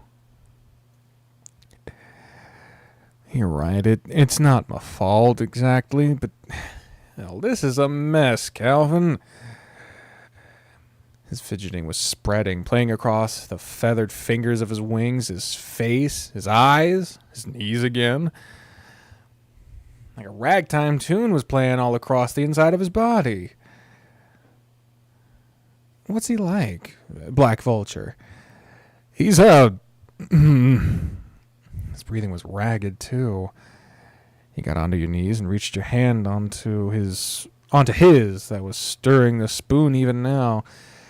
A gentle but firm grasp, stopping its motions. Your eyes met over the cooking pot. He looked like he was seeing you again for the first time in a long time. The shaking in his hand came to a rest and relax its vice grip on the long spoon as you held each other's gaze. Let go. I'm here. It's all right. He nodded a few times, taking his hand away and resting on his haunches, stretching his legs out. A few moments... Yes, we gotta stretch. Yes. A few moments passed as Joseph regained his calm, laid-back demeanor, One leg still bounced a little, a quick rhythm, tapping a dance hall tune. Oh, there's the horse! Here's the horse. Oh, he's definitely a cute horse. Everything's cute in this game. I love the art here. Aw, you're cute. The sun was almost gone now. The last dregs of its light in the desert, turning everything in the distance into a single dusty red. You can see the stars now as you look to the sky, the light continuing to fade. More and more points of light dotting their way to the east. You turned your eyes away from the sky when you heard the sound of a penknife flicking open. Oh, don't mind me, none. Just doing a little preening. He started taking the knife to his wing very gently. He seemed to be scraping away older feathers, while also opening new pin feathers scattered across the wing, in motions almost like shaving. Forgive me if I'm talking out of line, but why don't you use your beak for that? What the fuck?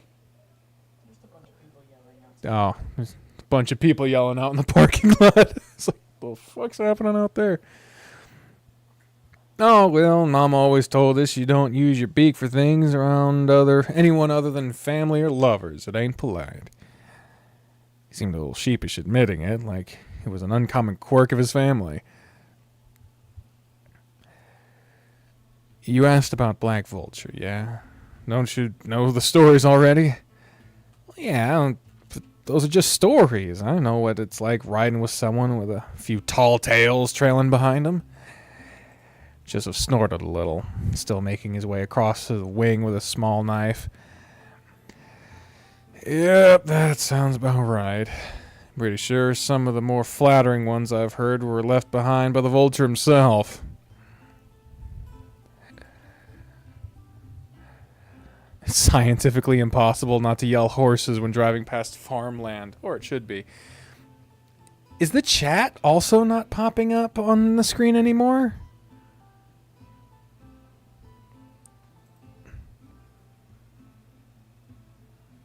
Man, when Chrome crashes, it just all seems to go to shit. Or maybe I just missed it.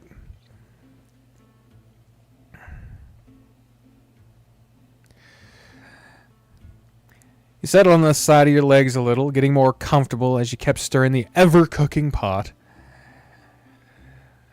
Where to begin with the man himself? Jeez. He's a real piece of work, that one, I can tell you that much for sure. He's a city slicker that considers himself a cowboy, even though he hates getting his boots dirty. Acts all gentleman-like and such, a real flannel mouth.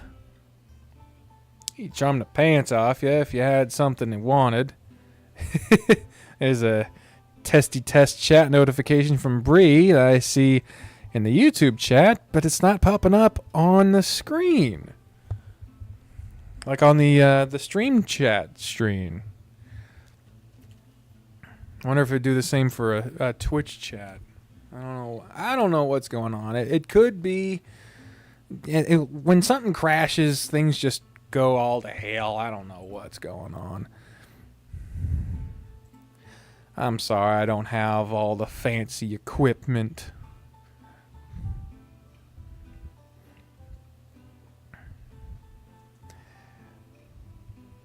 You think it was showing the Twitch chat? Oh.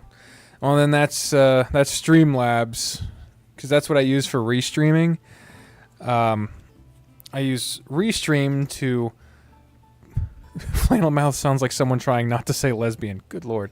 Hey, Despa, while you're here, can you say something in the Twitch chat, since you tend to be on both, to see if it's still sending the Twitch chat onto the stream screen?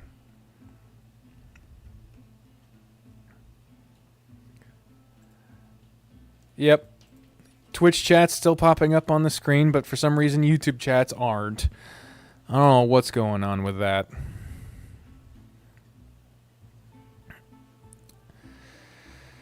Anyway, as long as he got what he wants. Jab the knife towards you pointedly. I think I read that first part wrong, and if he don't, I don't know. He'd stick you in the back, twist it hard to hear you cry. Turn the knife back to Preenan. He's a terrible shot, too. There's some stories that he could shoot the cap off a bottle without spilling it from 50 paces, but he ain't a sharpshooter, never. He's almost as bad a shot as me. Got someone else for that. And that's how you run in his posse. You make yourself indispensable. Chad twitched. Chad. He tapped his knife on the ground, thorough. He tapped his knife on the ground through the word. Oh, indispensable. Yeah, through the word to make his point. I'm sorry. I've been at this for a number of hours now. I've still not been streaming for as long as we have left on the timer, which is 4 hours and 38 minutes. I don't know if my computer will hold up long, but like I said, if it ever crashes or if I have to stop at any point, I will record how much time is left and continue it on the next stream. So the donated time will always, always, always be done. I promise you that. All right, what? Oh, we gotta be quiet. Bree's making a phone call. She's making a phone call to calls. I don't know what the hell she's doing or what she's calling, but I know what she's doing, but it's private, so we got to do this real quiet, like, okay? So I'm gonna continue, but I'm gonna be real quiet about it, okay? Okay, so here we go. His gang on the smallest side, but they're plenty loyal. They need to be. They can't be anyone else. You're loyal to them. You're loyal then? Dots. I'm the eyes. I'm useful. I get on good with a lot of them, and Black Vulture keeps me around. Win-win. He understood what he was saying, what he meant, what he really wanted to say. You good? Well, I sure hope so, because I just said that shit out loud.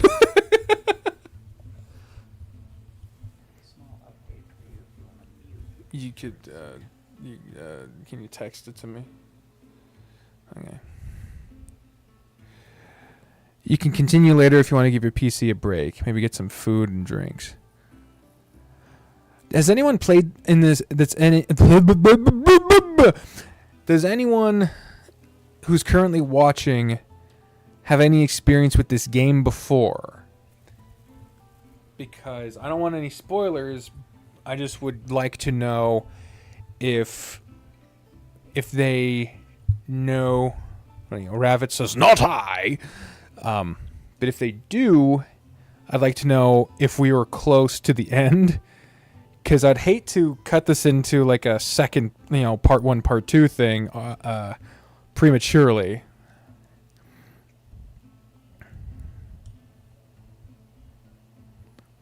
But until then, I will wait. Let me see. All right.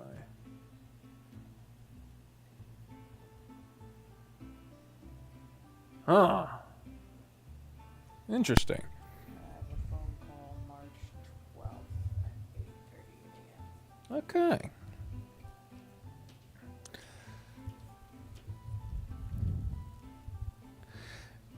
All right, so we'll continue, and hopefully, we'll see how everything's going when the game finishes, or how far we get if we manage to finish the game. It said it was 5-6 hours of gameplay, and since I've been streaming for 4 hours, and maybe half of that's been actual gameplay, we'll see what happens.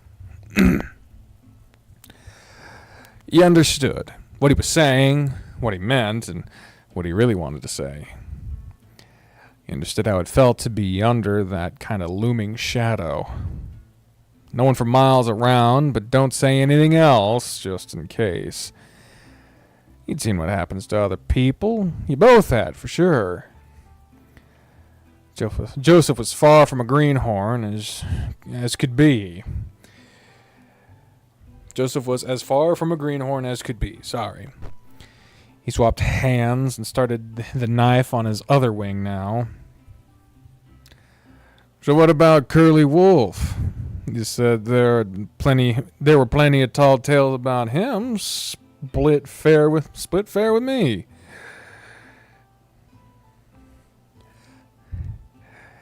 You didn't look at him when he asked you. He kept looking at the pot, peeking over to check the beans. This looks about done to me.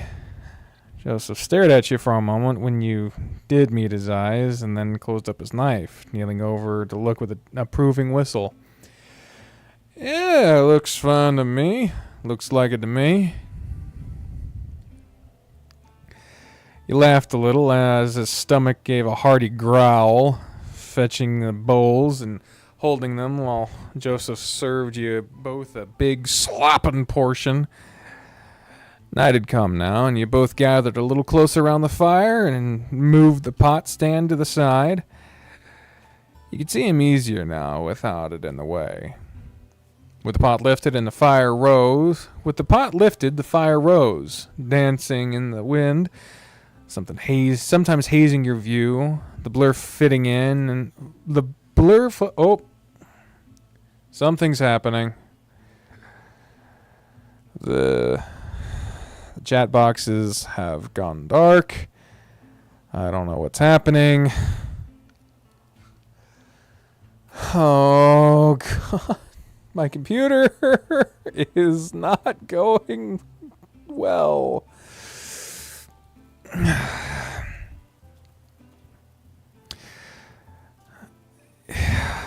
Chrome has crashed again.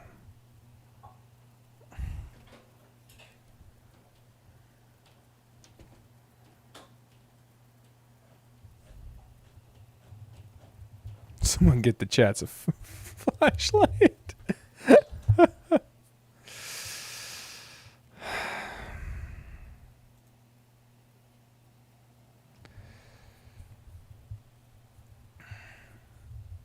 Man.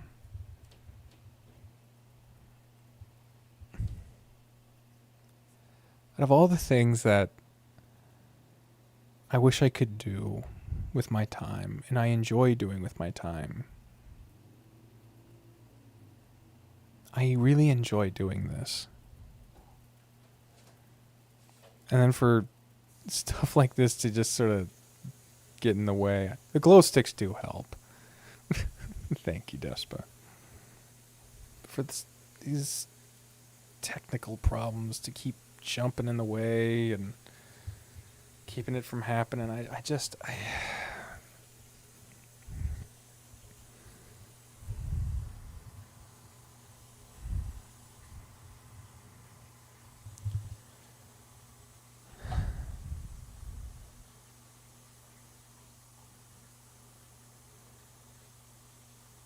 I really wished we could have done this whole thing in one go, but it really feels like my computer is intent on crashing, and I really, really wish I didn't have to stop right now because of that, but I don't know what else to fucking do at this point. It just feels like everything's going to shit.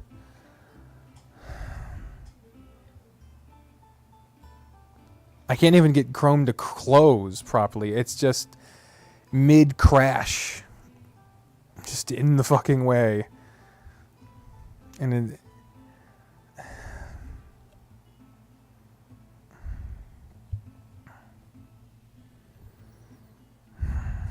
alright. I'm going to have to stop it here. I'm going to go ahead and pause the timer. I'm sorry. I'm marking it down 4.5 hours. That's how much time is left on the stream. And next time when we start up, it'll start with the additional 3 hours of an additional stream. Along with the 4 hours that this one was supposed to have. Go ahead and save the game.